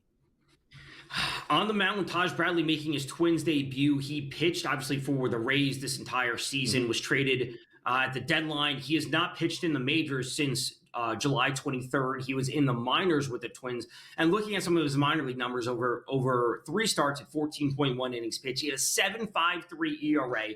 Obviously, his xFIP was significantly better than that at 3.32, but does that really matter if he's not in form right now and he has a 7 ERA in the minors? He's going to come up. Now, granted, this is theoretically a soft landing spot because he is facing the White Sox. But, Donnie, as you said, there is 16-mile-per-hour wind blowing out in Chicago at White Sox. What is it, mid-70s, low to mid-70s? So it's not ideal temperature, but the wind is fantastic. Bradley, I don't think he's going to come up and be like, oh, this was the prospect the Rays thought they had, and he strikes out 10 against the White Sox. I think they get some runs across the board. I'm not saying they're lineup out just yet, but Tauchman, Vargas, Teal, Sosa, Montgomery, and Robert, like they're not going to crush today, but give me 4 or 5 runs from them maybe. I like a little Robert action in there at this point. But if we look also at some of these teams and PSAs, like public service announcements that we like to give out, oh, well, they're not really fighting for much. These guys, forget about the pitchers. The pitchers are going to be bad because they're bad and they can't help it. But batters get paid based on their statistics. No batter in Major League Baseball is going to I don't care about September. I'm going to go into the tank. I want to hit 1 for 44 at the plate just to get me into Las Vegas in the month of October so I can get a vacation to myself. You look at the lineup on a day-to-day basis. It shows out well for the White Sox, and also the same thing with the Twins. Sometimes, Tom, we don't want to bet Vladimir Guerrero Jr., we want Bryce Harper, we want Shohei Ohtani, we want Aaron Judge. I'm telling you, some of these batters can give you really good price points, Tom, with home runs, RBI hitting statistics, or even team totals. It's true, and it's so different than other sports. Like, there are second and third string receivers in the NFL that I'm personally high on. I'm like, oh, but he needs to be on the field, and they need to throw him the ball in order for him to cash props, right? And same thing in the NBA. Like, a player needs to have the ball in his hands, and he needs to shoot. Same, player has to be on the ice to score. Like in baseball, if he's there, he's going to get 4 at bats. So we can be high on players, they may be on bad teams, but he still has equal chances as Judge or Ohtani. It's so true. Exactly, Tom. The perfect equation would be Matvei Michkov from Philadelphia. It's got to be on the ice if you need him to score. I know you're ready for the NHL, but we're still talking Major League Baseball, and away we go. Pitching change, or at least a pitching confirmation in this game coming up next, Tom. San Francisco and Milwaukee. Robbie Ray, the lefty, going up against Patrick, the righty now for the Brewers. That is confirmed. 9:07, 9:08 on the rotation, a 2:10 start. Hard to gauge because when the pitching gets confirmed, the numbers are going to jump around. I'm seeing roughly pick'ems right now and 8.5s and 8s for the totals. The one thing I never like is San Francisco's lineup versus anybody, but any specifics now with Patrick added into the starting lineup as the starting pitcher for the Brewers today, Tom? Nothing that jumps off the page. Like, Patrick's a good-ish pitcher. I'm not going to say he's amazing at 3.61 ERA this season. He's got 4.14 xFIP overall. He's not a big strikeout pitcher. Doesn't allow too many home runs. The walks are under control. Like, Robbie Ray is no doubt the better pitcher in this matchup, but the Giants lineup is terrible. So I'm not seeing confirmed lineup for the Brewers just yet. I think this is a thing that I often say. This is the skill shot type of thing. Giants can win the first 5 because Robbie Ray is a better pitcher, but Brewers are the better team overall. They come through and you get a Brewers full game, or you just wait for an in-game number and get them at a better spot after the Giants win the first 5. By the way, do you ever have some of those pitchers? Because we all do. Like Robbie Ray for me, and it's not saying I bet him a lot, but he's that type of pitcher that I go, I can't believe I faded Robbie Ray. 6 innings pitched, 9 strikeouts, he was dominant. Or why didn't I bet against Robbie Ray? 3 1/3, 5 earned runs. You knew he was going to get blown up in this spot. Like with the pitching change, it's so tough. Like we all get pitchers like that. Like I don't know if I want to fade that guy. Like Taijuan Walker for me was killing me for the first 15 days of this month. So the last start he had, and I didn't like all his metrics. I'm like, you know what? There's one metric I think that makes some sense on Walker. I'm going to lay away. And I think like the Washington, I think had a 3-run bomb or whoever it was in the first inning against Taijuan Walker. I'm like, I knew I should have went against him. Like Robbie Ray is one of those guys where I can never wrap my hands around this guy. Yeah, I would say Dean Kramer for the Orioles. Like, he was legit pretty good for a while. And he got blown up yesterday. Like, absolutely destroyed. He gave 3 home runs in the first inning to the Astros. But he was really solid for, let's call it 5 starts throughout, July and August. I'm like, man, how is he this good? And then I'm like, all right, I'm not going to bet against him because he's been fine. And then he gets blown up, of course. Of course they do. That's the way it goes down. Cleveland and Texas. Maybe somebody gets blown up in this game. And as Boys to Men once sang, although we've gone to the end of the road. That's the Guardians, man. I thought they were going to make a run. Maybe they could. The little engine that could get over the hump. We're going to suspend all of our bullpen guys. We're not going to make any trades at the deadline. Trade one of our pitchers away and then also expect to play good baseball. Stop it. 7.5 total, though. Williams and Kelly today. A slight favorite for Texas at -126. Texas seems like the walking wounded as well. Did they get a victory today in a game that's seemingly meaningless unless you're saying, hey, Texas, you can get it together? I don't know. I got to be honest. This is one of those games where I said this last week against about the Rangers. I think that just get a fork in them. They're dead at this point. So, I do like a team to win this game, and it's not Texas. Spoiler for maybe our dog segment a little bit later. But, Gavin Williams, Donnie, I want to know what you think of him because he's been pretty good. He's been pretty good. And I'm not saying Merrill Kelly isn't a good pitcher, but if I'm betting on the combination of the pitcher and the lineup, it's slightly in favor of the Guardians. Again, it's not a great lineup overall, but the injuries that Texans have dealt with, I think I'm out on them just completely. And here's what you like, too, because if you look at Merrill Kelly on let's just go 60 days back, it's not great statistics, but actually his analytical numbers higher than his, let's just say surface numbers with ERA. But as Tom and I always point out, the Guardians are a Swiss Army knife. Now, sometimes that Swiss Army knife is dull as hell and doesn't work. Oh, instead of pulling out the knife, I pulled out like the can opener. Oh, I'm going to get beat up in this fight. That's what the Guardians feel like. But when you can line up again, Tom, Kwan, lefty, Schneemann, lefty, Ramirez, lefty, Manzardo, lefty, Santana, lefty, Kafis, lefty, Naylor, lefty, Rocchio, lefty. Donnie, why are you talking about lefties? Well, Merrill Kelly over the past month, Tom, 62 batters. He's got an ISO of 351 against him to lefties here. And you're going to have 8 lefties, Tom, in that lineup today. Yeah, I mean, we say this every Sunday about the Guardians. It's like they can have a minimum of 7, if not 8 lefties in there. Multiple of them are switch hitters. If you can't get a minimum of 3 runs across the board, I always say it, if not now, when for the Guardians? When would you score? Exactly. Like if it's not today, it's never going to be that way, but we'll find out because they are Jekyll and Hyde. They'll hit for you sometimes. They'll just go beyond not hitting anything. It's what happens here. Expectations for hitting on the game we're going to hit after the break. It's the Cubs and the Angels, people. And when you say Kyle Hendricks, you say runs. Hendricks runs. Hendricks runs.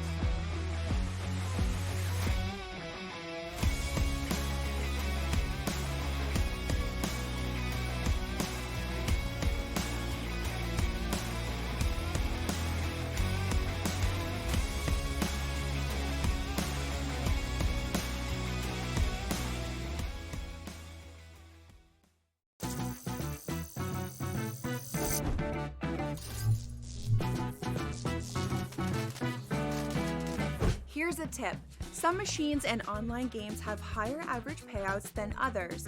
Want to try to maximize your odds? Well, do some research online to find games which have the highest RTP or return to player percentage. So now, go get lucky. See you in Las Vegas. Let's get lucky. Here's the irony with this group. They're going all in a row, 27, 28, 29, and 30 at wide receiver.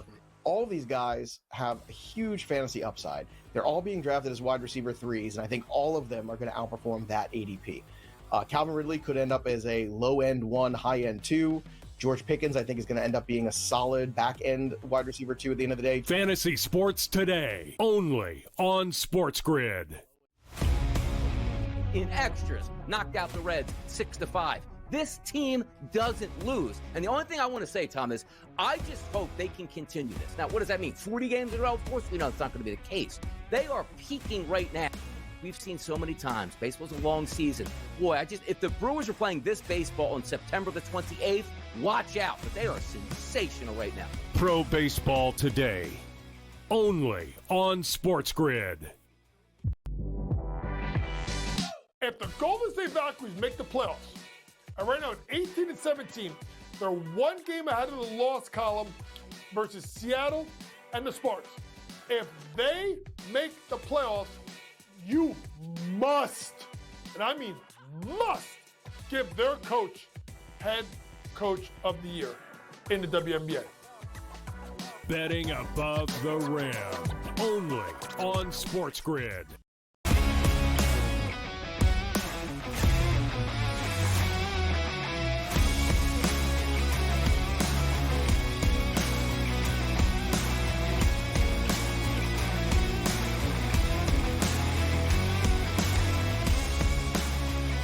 Sometimes I like to get to bed early. Most of the times, I should say, I like to get to bed early. But sometimes West Coast baseball games take place. And I've been watching this series quite a bit between the Cubs and the Angels because you're just waiting sooner than later for the Cubs to sort of break out.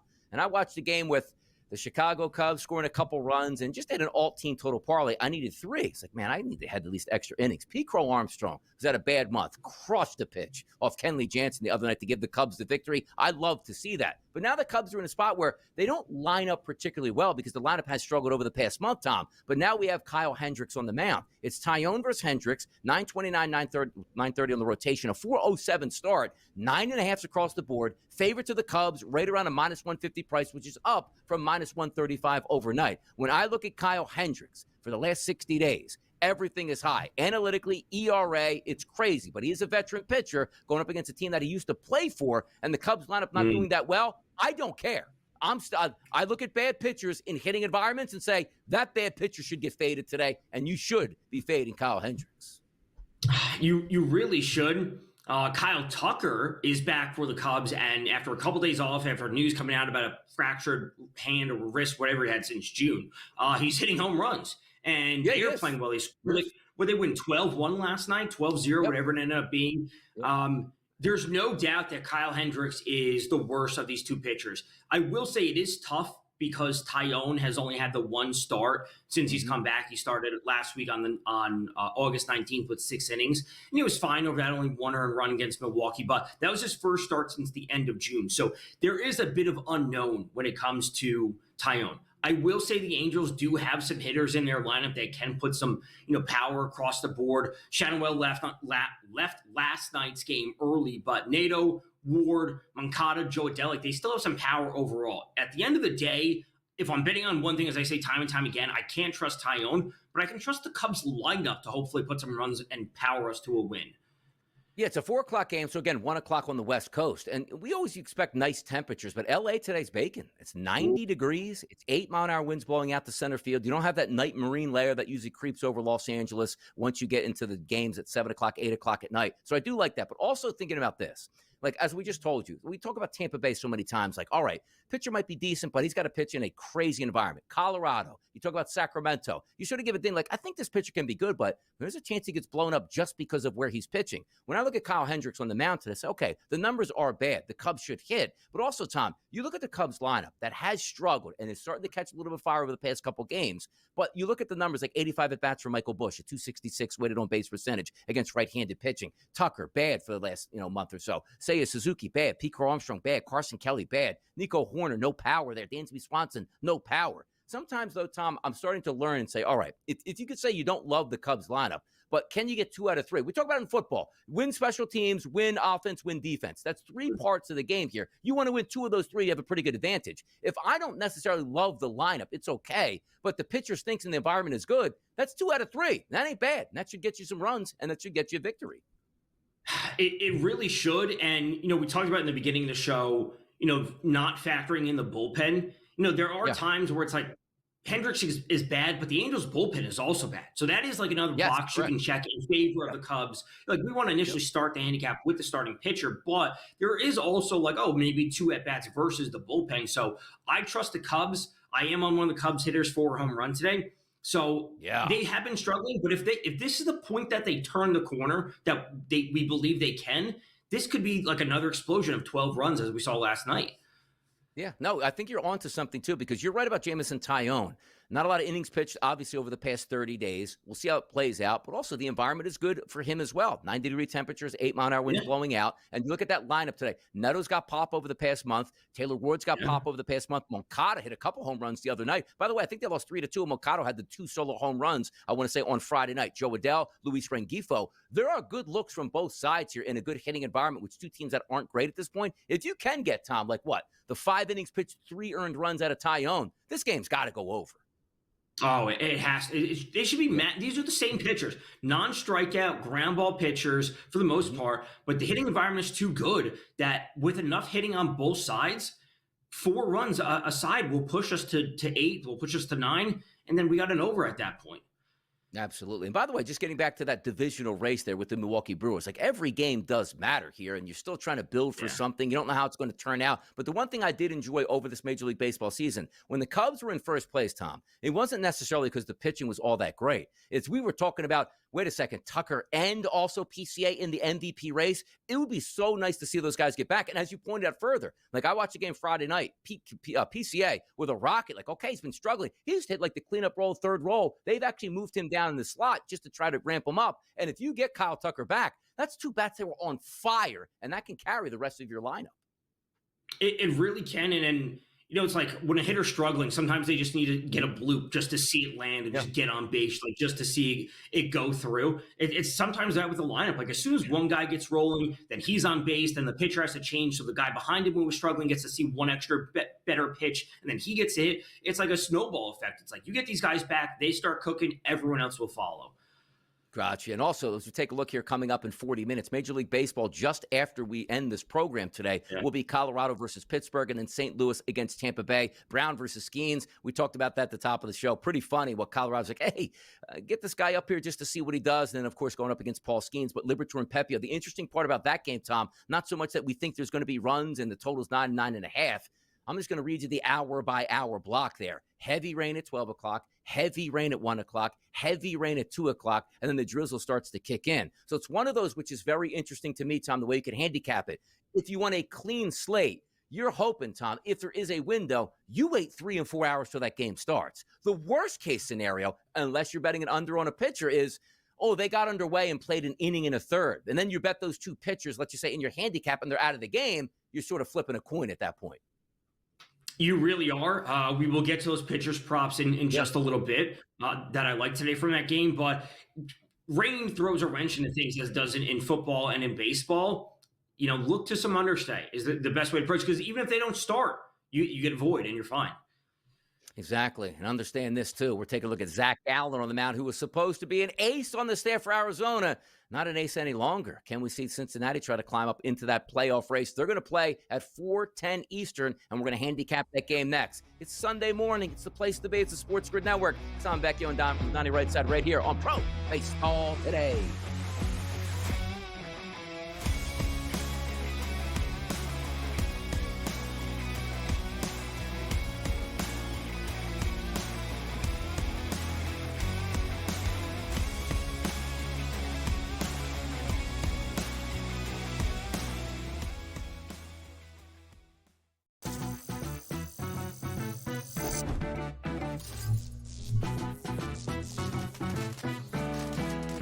Here's a tip. Some machines and online games have higher average payouts than others. Want to try to maximize your odds? Well, do some research online to find games which have the highest RTP or return to player percentage. So now, go get lucky. See you in Las Vegas. Let's get lucky. Here's the irony with this group. They're going all in a row, 27, 28, 29, and 30 at wide receiver. All of these guys have a huge fantasy upside. They're all being drafted as wide receiver 3s, and I think all of them are going to outperform that ADP. Calvin Ridley could end up as a low-end 1, high-end 2. George Pickens, I think, is going to end up being a solid back-end wide receiver 2 at the end of the day. Fantasy Sports Today, only on SportsGrid. In extras, knocked out the Reds 6-5. This team doesn't lose. And the only thing I want to say, Tom, is I just hope they can continue this. Now, what does that mean? 40 games in a row? Of course we know it's not going to be the case. They are peaking right now. we've seen so many times. Baseball's a long season. Boy, if the Brewers were playing this baseball on September the 28th, watch out. But they are sensational right now. Pro Baseball Today, only on SportsGrid. If the Golden State Valkyries make the playoffs, and right now at 18-17, they're one game ahead of the loss column versus Seattle and the Spartans. If they make the playoffs, you must, and I mean must, give their coach head coach of the year in the WNBA. Betting above the rim, only on SportsGrid.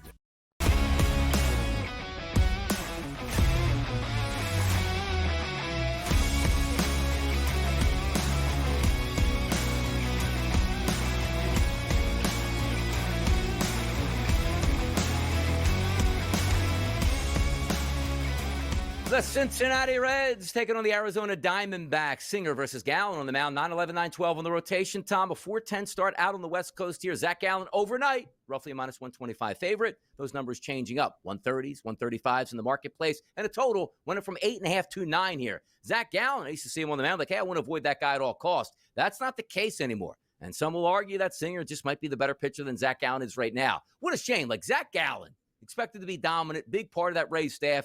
Just not dominant anymore, and now we see 9s across the board as a total today, Tom. We really do. Like, it's all said and done looking at both of these pitchers since July 1st. Is there a massive difference? Like, Gallen, 4.42 ERA, 3.64 xFIP. Brady Singer, 3.94 ERA, 3.61 xFIP. Like, these pitchers at the end of the day are roughly the same. However, it feels like Zach Gallen is much worse than Brady Singer, or at least based on some recent results. And the Reds lineup, they should be able to get to Gallen. Right? I know they've been struggling as of late, but still, TJ Friedel, Lux, De La Cruz, Hayes, Marte and Steer, like these guys should be coming through against Zach Gallen. I like the Reds today. I don't like the Diamondbacks. Does not say I don't think the Diamondbacks can't score against Singer, but I'll take the Reds at the end of the day.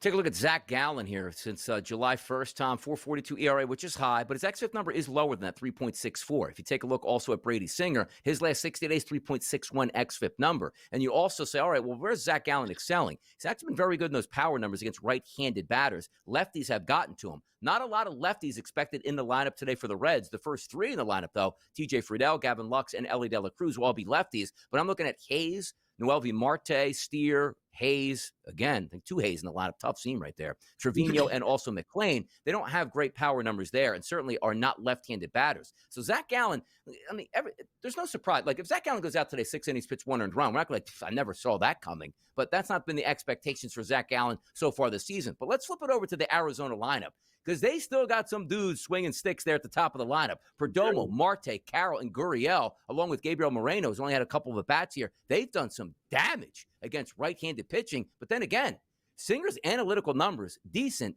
His numbers against just like the batters on the peripheral, 113 batters faced, Tom, an ISO of 0.87 and a weighted on base percentage of 260, a walk rate that's really good, and a K rate of 27% over the past month. Like he's actually fitting the mold right now of a really good pitcher. He is. He's getting it done for my dynasty team in the consolation bracket. That's, regardless of the point. But he's been pretty solid. But anytime you can get Marte, Corbin Carroll, Lourdes Gurriel, like some combination of them, if you're expecting them to get runs across, it would have to come from those guys. I don't expect it to come from Blaze Alexander and Alec Thomas, like 2 players that can't even stay in the majors when it's all said and done. I will take the trusted hitters at the top, but I still like the Reds today. I think they can win this game 5-3. We get 8 runs across.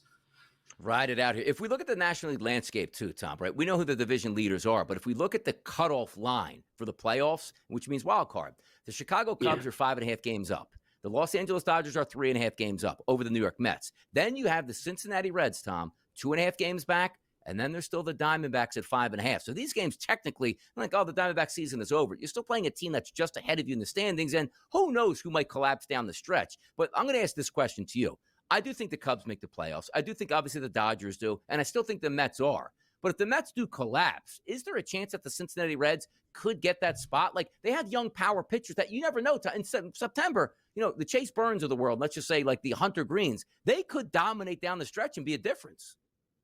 They could, especially if they're playing divisional games and they're playing against a Pirates team that's packed it in, whatever it might be.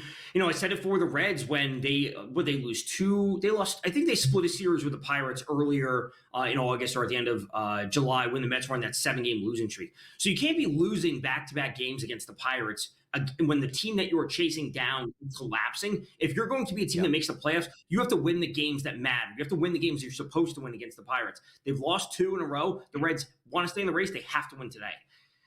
Yeah, once again, handicapping that game, Zach Allen is the favorite here. That minus 125s again gone, minus 120s, minus 25s, minus 135s, depending on where you shop, right, getting the best possible prices here. Now, in the next segment, Tom, that's coming up, we got another really good series. Like if you're talking about Cincinnati trying to chase down, Arizona trying to chase down Cincinnati, who's trying to chase down the Mets, that's one thing. But when you look out on the West Coast, man, it is the Dodgers, it is the Padres. They're going to be tangling and wrestling from late month here in August, which we are, all the way through September. And I love to watch it play out. We have violent swings on one team sweeps one team. A week later, the other team can sweep the other team. At this point, let's get down to business here. Yamamoto and Pivetta, and that's going to be up just after the break right now. It's a Sunday powwow, just like we do each and every Sunday right on the SportsGrid Network. I'm back here on the Snotty right side. Dodgers, Padres, next.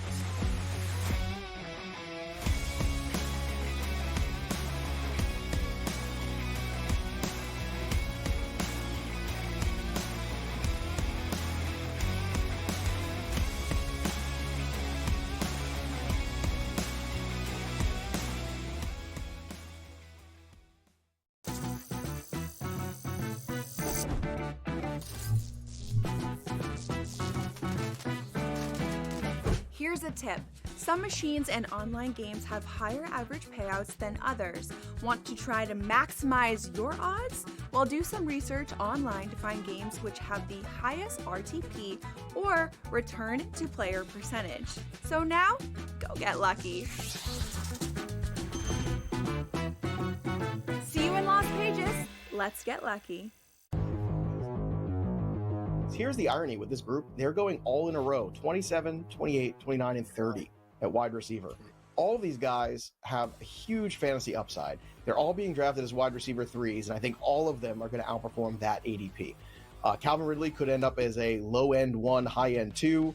George Pickens, I think, is going to end up being a solid back-end wide receiver 2 at the end of the day. Fantasy sports today, only on SportsGrid. In extras, knocked out the Reds 6-5. This team doesn't lose. And the only thing I want to say, Tom, is I just hope they can continue this. Now, what does that mean? 40 games in a row? Of course we know it's not going to be the case. They are peaking right now. We've seen so many times. Baseball's a long season. Boy, if the Brewers were playing this baseball on September the 28th, watch out. But they are sensational right now. Pro Baseball Today, only on SportsGrid. If the Golden State Valkyries make the playoffs, and right now at 18 and 17, they're one game ahead of the loss column versus Seattle and the Sparks. If they make the playoffs, you must, and I mean must, give their coach head coach of the year in the WNBA. Betting above the rim, only on SportsGrid.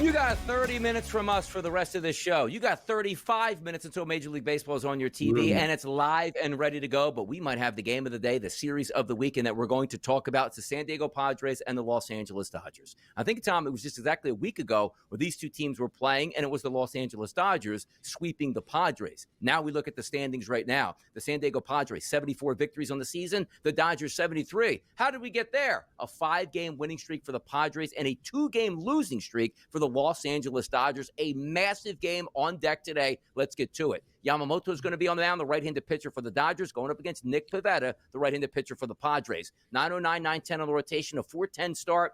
The line, Tom, It is a pick 'em across the board. I love to see that. A 7.5 total overnight at FanDuel. That's now up to 8, along with just about every other outlet I'm looking at, sitting at 8 runs. Yamamoto Pivetta, massive game here for the Padres and the Dodgers. Huge game, as you said, in the NL West. And, the Dodgers are looking to claw one back and not get swept after they did such a thing to the Padres last week, as you said. This game is just pure playoff type environment. Pure matchups. I would not be surprised to see either pitcher get pulled early, despite how good both of them are. This game's all about the under to me when it's all said and done. When we're looking at these two pitchers, Nick Pivetta, since the start of July, what is this? Let's call it second best pitcher, not including Jameson Taillon. Second best pitcher on the slate with a 1.92 ERA. Yamamoto, 3.48. Like, that's not terrible when it's all said and done, but I think he brings his best today. I want to have player props just because of the name brand that we have on both sides, but I'm not confident that they're going to be getting the best possible matchups late game. So I like the under into this. I would take the Dodgers if I was forced to choose, but I actually just want to stay away from the money line. It's all about the under. It's really tough. Like, again, Yamamoto's last 30 days, Tom, 102 batters faced, a 27% K rate, a walk rate that's under 10. It's a little bit high, like that 8% number, but the ISO against him, Tom, is an 0.77. The weighted on base percentage is a 261. The ground ball rate is 60%. I like the line. By the way, the Padres present themselves against right-handed pitching phenomenally. Tatis, Arise, Machado, Sheets, Laureano, Cronenworth, Freddie Fermin, all really high weighted on base percentages. But I do think sometimes the pitching does win out in this environment. If we flip it over to Nick Pivetta, take a look at his numbers, Tom. Strikeout rate, you like to be a little bit higher than 22% over the past 30 days, but it's still average. It's still fine. Walk rate, okay. ISO against 136. Fantastic. Weighted on base percentage against a 220 rate. Now, he is sort of a fly ball pitcher, which would get you into trouble, but I don't love the look of the lineup today for the Los Angeles Dodgers. I think I'm with you on this because if, let's just say you say, shopping around, the 8s are out there. It takes 9 to beat you in this game. I don't know if we get the 9 runs. I'm with you, Tom. We don't, and this should just be a playoff environment. And, part of me would consider like an alt under. I would go under like 6.5. Either team wins this game 3-2, late single gets across a run. I would take a smaller play in that just because I enjoy seeing that type of game, just like super high leverage, high intensity. Take a small play at plus money.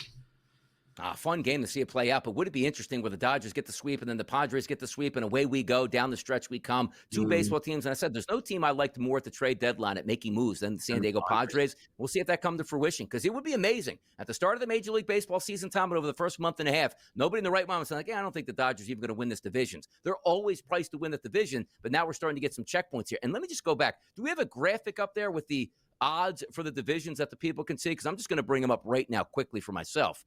Minus 125. The Dodgers are down there for the Padres. And there's pops up the graphic on the first place team Padres. But it used to be, Tom, like, remember when the Dodgers were getting, don't worry, it's minus 225. You're getting real money now on the San Diego Padres to win this division. Minus 115. You're not even getting plus money anymore, Tom. You're not. I would love to know what the odds were Monday morning after the Padres got swept last week. Yeah, because I would say you almost certainly got plus money on them at that point. But I would say, like, if you want to bet the Dodgers, sure. I want to bet the Padres. Like, you missed the boat on getting plus money on them. Yeah, so here we go. It'll play out today right in front of our eyes. Another game that's going to play out. The Athletics aren't really going to factor into making the playoffs, but they can play spoiler out here with the Seattle Mariners. It's Lopez, the lefty on the mound, going up against Logan Gilbert, the right-handed pitcher for the Seattle Mariners. 923, 924 on the rotation. That's a 4-10 start and a heavy favorite for Seattle. There's no surprise there, Tom. Minus 175 between minus 185s in the betting landscape, but a total that is low at 7.5. There are some strikeouts hint in that lineup for the Seattle Mariners that might play into a wager that could be coming up. But Lopez Gilbert here, what are we looking at from your perspective, Tom? We're looking at Jacob Lopez. Has been unbelievable. Unbelievable. Since July 1st, strike area for pitchers on today's slate. Paul Skeens at 32.7%. Right behind him is Lopez at 31.4%. XFIP minus 69 for Skeens, 75 for Jacob Lopez. He has been downright awesome this season. He had a great way, 10 strikeouts a week or so ago, his last start, whenever it was. Fantastic from him. The Mariners, as we talked about, they were 2-8 over the last 10. They're kind of a sinking ship right now, not to use a sea pun for them, but man, they can't get it going. Like, they certainly have some power at times, but they also strike out a ton. I could see the Mariners winning this game, but I don't want to be betting them on this price at minus 174. And I think the world of Logan Gilbert. I just actually have some real respect for Lopez, who's put together a phenomenal season. So I would play the Athletics right now. I'd play him at plus 146. Let's take a look at some of the strikeout props here in this game. For Jacob Lopez, he's been phenomenal, as you stated. But just look at the Seattle Mariners lineup and how it lines up against left-handed pitching, Tom, particularly over the past 30 days. Arozarena, 27% strikeout rate. Cal Raleigh, 47.5%. Julio Rodriguez, 35.5%. Eugenio Suarez, 41%. Josh Naylor, 30%. Mitch Garver, 30%. Jorge Polanco, 29%.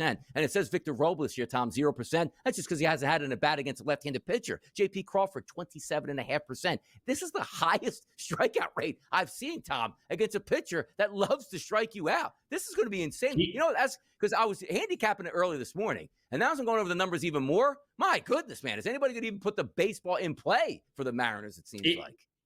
It really is. On the entire season, the Mariners are 25.9% versus lefties, which is the second worst in the league, right behind the Angels. And then the Seattle, I mean, they still have power. Like, they're still a top 10 ISO team versus lefties, but they're bottom 2 when it comes to strikeout rate. And yeah, it's a 101 WRC plus as a team versus lefties this year. Like, they are literally league average when it's all said and done. They either swing and miss or they hit a home run, and there's no in between.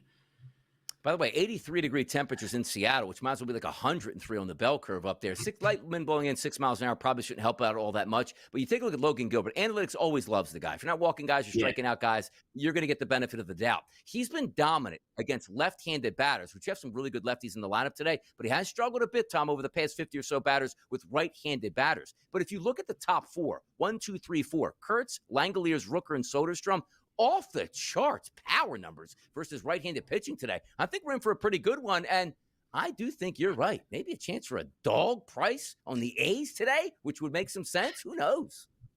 When you're breaking down the lineups when it's all said and done, like the A's got some. The A's have equal amount of power as the Mariners do right now, but we're not getting an equal line, and maybe there is just that Logan Gilbert respect, which I do think he deserves. But I think this line should be minus 140-ish in favor of Logan Gilbert, not as dramatic as minus 176. Yeah, we always talk about like momentum in Major League Baseball is only as good as the pitcher on the mound you're going to face the next day. Like, hey, we're raking out here. Yeah, well, good luck. Chris Sale and his prime's on the mound the next day. Let's see if you can rake that pitcher. But going over that, the Mariners, Tom, 2-8 in their last 10 games. When the Astros aren't playing great, like the Astros went 5-5 and gained 3 games on the Mariners, which is crazy, which now they sit 3 games back. Does any of the handicap come into baseball and say, well, they're really struggling now? Yes, they should beat the Athletics, but also they haven't beaten the Athletics in the past couple nights here. At least they lost last night. I mean, come on now. Yeah, they haven't. And on Friday night, I think they were getting no hit through 4. I think that they finally got a home run or whatever it might have been. And Suarez had a late home run on Friday night. But look, listen, if you're only getting home runs and you're not getting multiple runners on base and getting guys across and getting them in, that's an issue for a team overall. Like, we can have faith in them. If the power's not there, nothing's there for Seattle. Strike 3. That's what we need from some Athletics pitchers. We'll find out if we get those strike 3s coming up. But there's one more game we haven't handicapped yet, and it could be a 4-game sweep, something we haven't seen since 1939 for the Red Sox and the Yankees. And then best bets, and away we go into your Major League Baseball schedule. We'll be right back.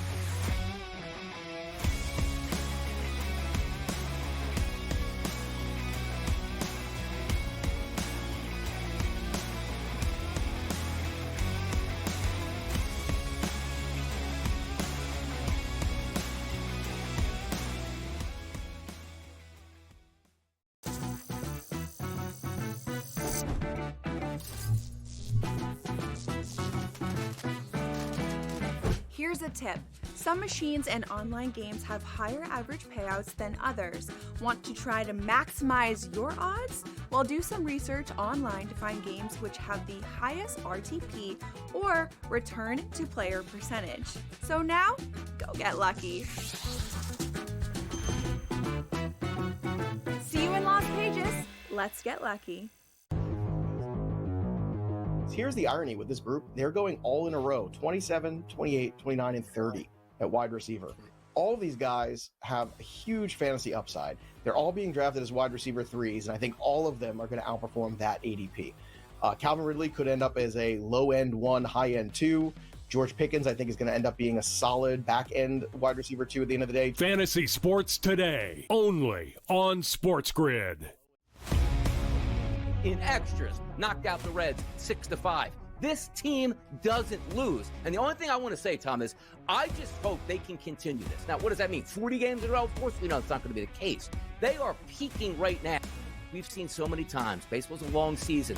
Boy, if the Brewers are playing this baseball on September the 28th, watch out. But they are sensational right now. Pro Baseball Today, only on SportsGrid.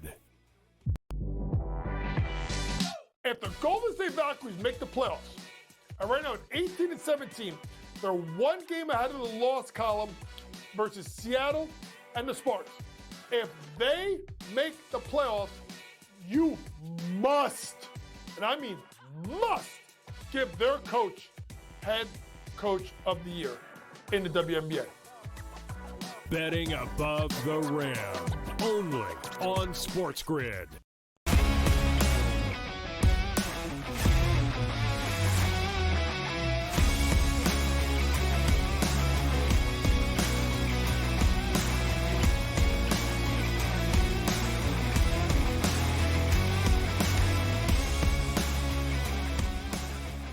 Sunday Night Baseball, one of the best rivalries in Major League Baseball. A little bit one-sided right now. It's the Boston Red Sox and the New York Yankees. Boston's like, hey, we'll win the World Series. We've had the Yankees every single day, apparently, it feels like. Dustin May is going to be on the mound today going up against Carlos Rodon. 9:15, 9:16 on the rotation, a 7:10 start. A favorite here for the Yankees at home, maybe getting a victory. Minus 165s to minus 170s and a total of 8.5. Rodon, May tonight. Do they break the curse of the Bambino? I guess it would be.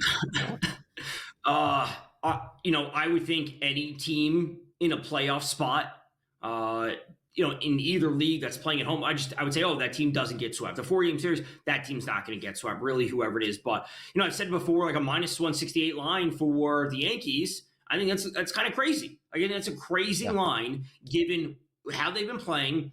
And just overall, whether it's this series a week ago, 2 weeks ago, a month ago, it's kind of crazy. We can say that Dustin May is not as good as Rodon, but Dustin May has had, two good back-to-back starts. So he's had three since he got traded from the Dodgers to the Red Sox. First start was not good, 3.2 innings, 3 earned runs. But since then, 6 innings, no earned runs, 6 innings, 2 earned runs. Okay, we can trust Dustin May in that scenario. So at this point, I would say you play the Red Sox on the money line because to lay minus 168 is crazy for the Yankees, even though Rodon is the better pitcher. The Yankees don't get the fielding. They don't get timely hitting. The bullpen's been a mess. So why not just take the plus money with the Red Sox and move on with it? Like, that's why I really see it. Rodon, what is this? For the season, the strikeouts have been there at 27.3%, but I can't trust him to go deep enough into the game to then trust the bullpen.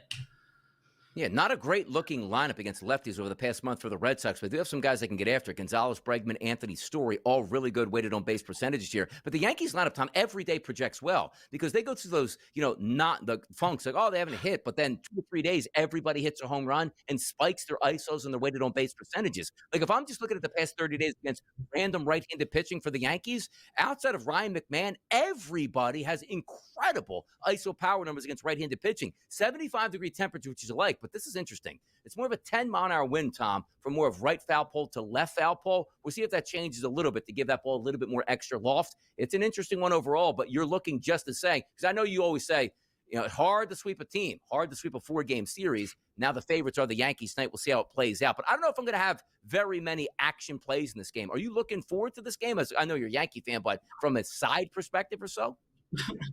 No, I'm not looking forward to this game given the way that they play. They already got swept. Like, if they split the series, I'd be like, okay, they split the series. Obviously, winning any series is fantastic, but salvaging one game would be nice because I know they play the Nats. I don't know if it's starting tomorrow or on Tuesday, but if they can win tonight and then win a series versus the Nats, again, at least you build momentum. It's like the same thing that happens. Like, they get swept by whoever it was. You go to the Cardinals, you take care of the Cardinals, then you sweep the Rays. But, like, when you play the Red Sox and the Blue Jays, you just lose to them. So beating the Cardinals doesn't matter. Beating the Nats this week won't matter if you can't beat the teams that you need to beat. All right, Yanks Sox tonight. We'll see if they can get that sweep. First time in a long time here in New York City for a 4-game sweep for the Boston Red Sox in Yankee Stadium, or new Yankee Stadium as is. But let's get to some of the parts that the people love, Tom. It's giving out wagers that make sense and are going to make some money. Sell me something, Tom, with a player you feel that the people need to know about today. Yeah, I'm going to sell you on Gunnar Henderson for 3+ total bases versus Spencer Arrighetti.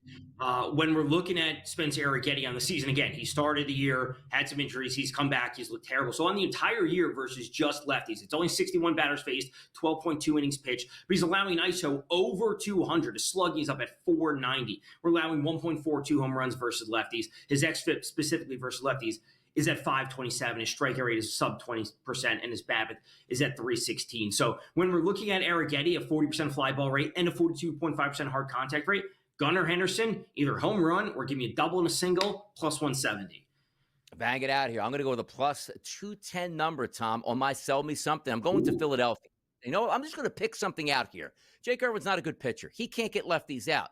Ding! Bell goes off in my head. Hey, Donnie. Just take the left-handed batters in the lineup today. Those left-handed batters will be Kyle Schwarber, Bryce Harper, Brandon Marsh, and also Bryson Stott. So I think I've got lined up there. And by the way, is Kepler in the lineup today? No! Well, Kepler's not in the lineup because, again, we have to get these plays earlier. So he'll be taken out, but still, it'll still be a plus money number. Each one of these batters, 1+ HRR market, Tom. That means give me a base hit, you cash it. Score me a run, cash it. Get me an RBI, cash it. Just a shame we almost had all of the lefties that I needed in there. But the lefties in the lineup today will be cashing tickets for me, Tom, at a plus money number. Just have to recalculate what that is now that we have the actual lineups out for the Philadelphia Phillies. But pitching props today, Tommy. We love our pitching props. Where are you going today with your pitcher? We do. This is actually for the Rays game, which has already been delayed. That got posted a little while ago. This game has already been delayed, but it's going to be Ryan Pepio for the Rays under 5.5 strikeouts, sitting at minus 116. When we look at St. Louis overall, they have a 20.5% strikeout rate versus righties this season. That's the 7th lowest in the league. Like, they're not a great team. They have a 101 WRC plus. They have a 141 ISO. Like, those are not numbers that pop off the page in any capacity, but they simply just don't strike out. And Pepio, with the pitching environment there, or I should say the hitting environment in Tampa, like, it's obviously a great park. It's warm. There's wind blowing out, but there's rain. So I'm banking on the Cardinals, being, again, a decent non-strikeout team, but also just the rain playing a factor. So I wanted the rain to come mid-game so Pepio could, as we joked, like, get 1.1 innings under his belt. And then there's a rain delay for an hour, and then just get an automatic under. But he may get scratched because if there's a 2-hour rain delay, they just may push his start back to tomorrow. Then it's void. And if he goes out there and there's another delay, I think we're still in a good spot.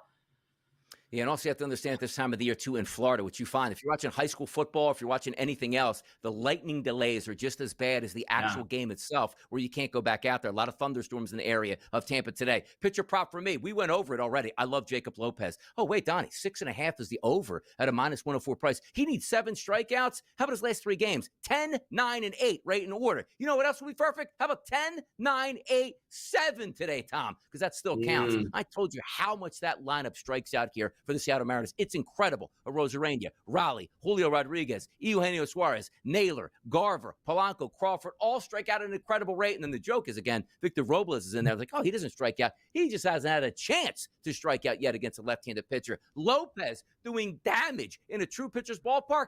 Keep me out there, kid. 5 to 6 innings. Give me that 7 Ks. Let's cash in these tickets. Let's go 2-0 on our pitching props today. And you know we have coming up next year? Tom's Bombs, Donnie's Dingers, and the dogs of the day, people. It's how we get down on the SportsGrid Network.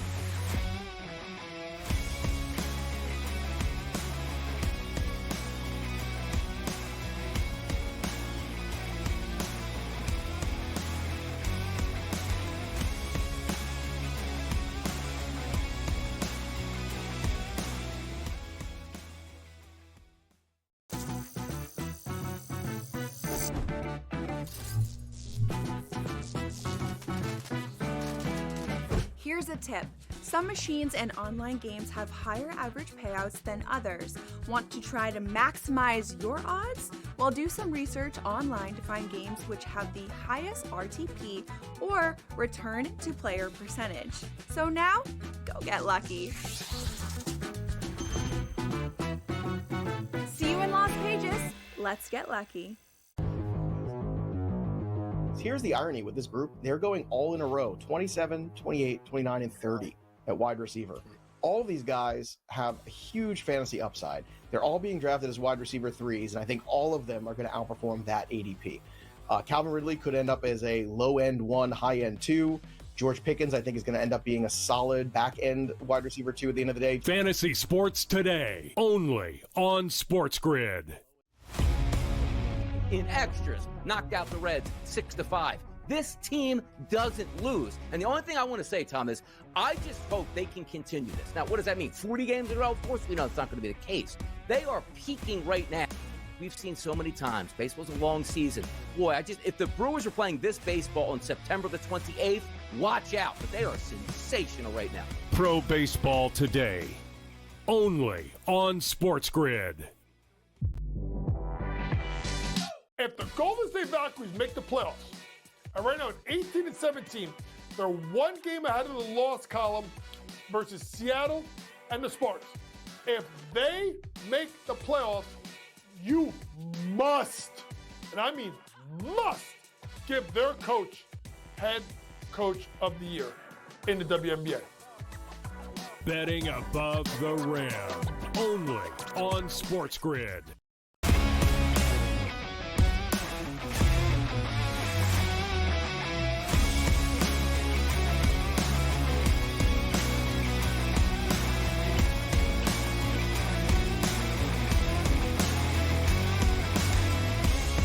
5 minutes left in the show. 10 minutes till Major League Baseball, which we thought, but there is a rain delay in Tampa, which is good. Gives you some extra time. If some other books out there keep those lines open longer, we'll go over and have some fun with those. But I love this segment here. It's Tom's Bombs and it's Donnie's Dingers. Tom's Bombs, 3 players today, Tom. Who's going yard? Yeah, let's get to it. Let's start off with Francisco Lindor versus Bryce Elder. We talked about Bryce Elder being terrible versus, or just terrible overall, and terrible versus lefties, 1.38 home runs per 9 allowed.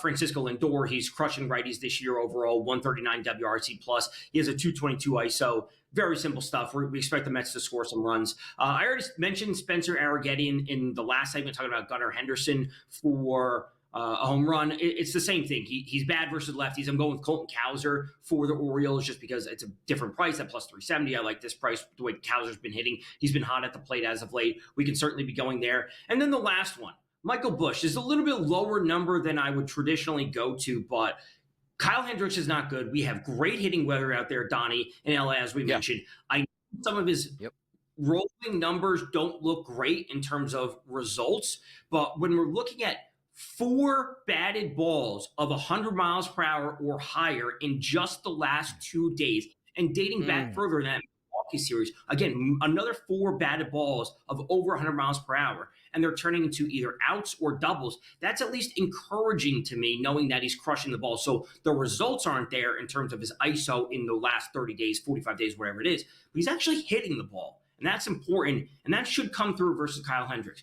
So we're going to go with Lindor, Cowser, and Busch.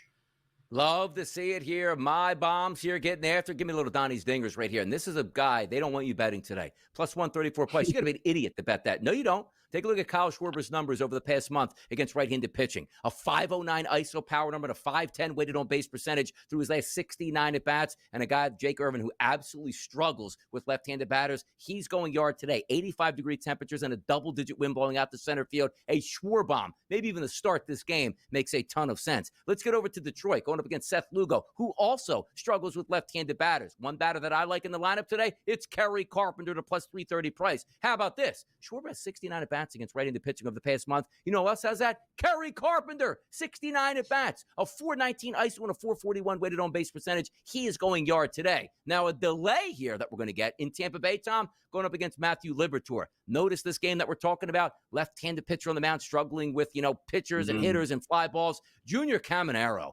right-handed batter going up against a lefty today with a 414 ISO and a 415 weighted on base percentage today. I'm taking the statistics, using to my advantage, and we're knocking home runs into the seats today, Tommy boy. Feels good at that point. You know what else feels better? Getting to the big dogs of the day.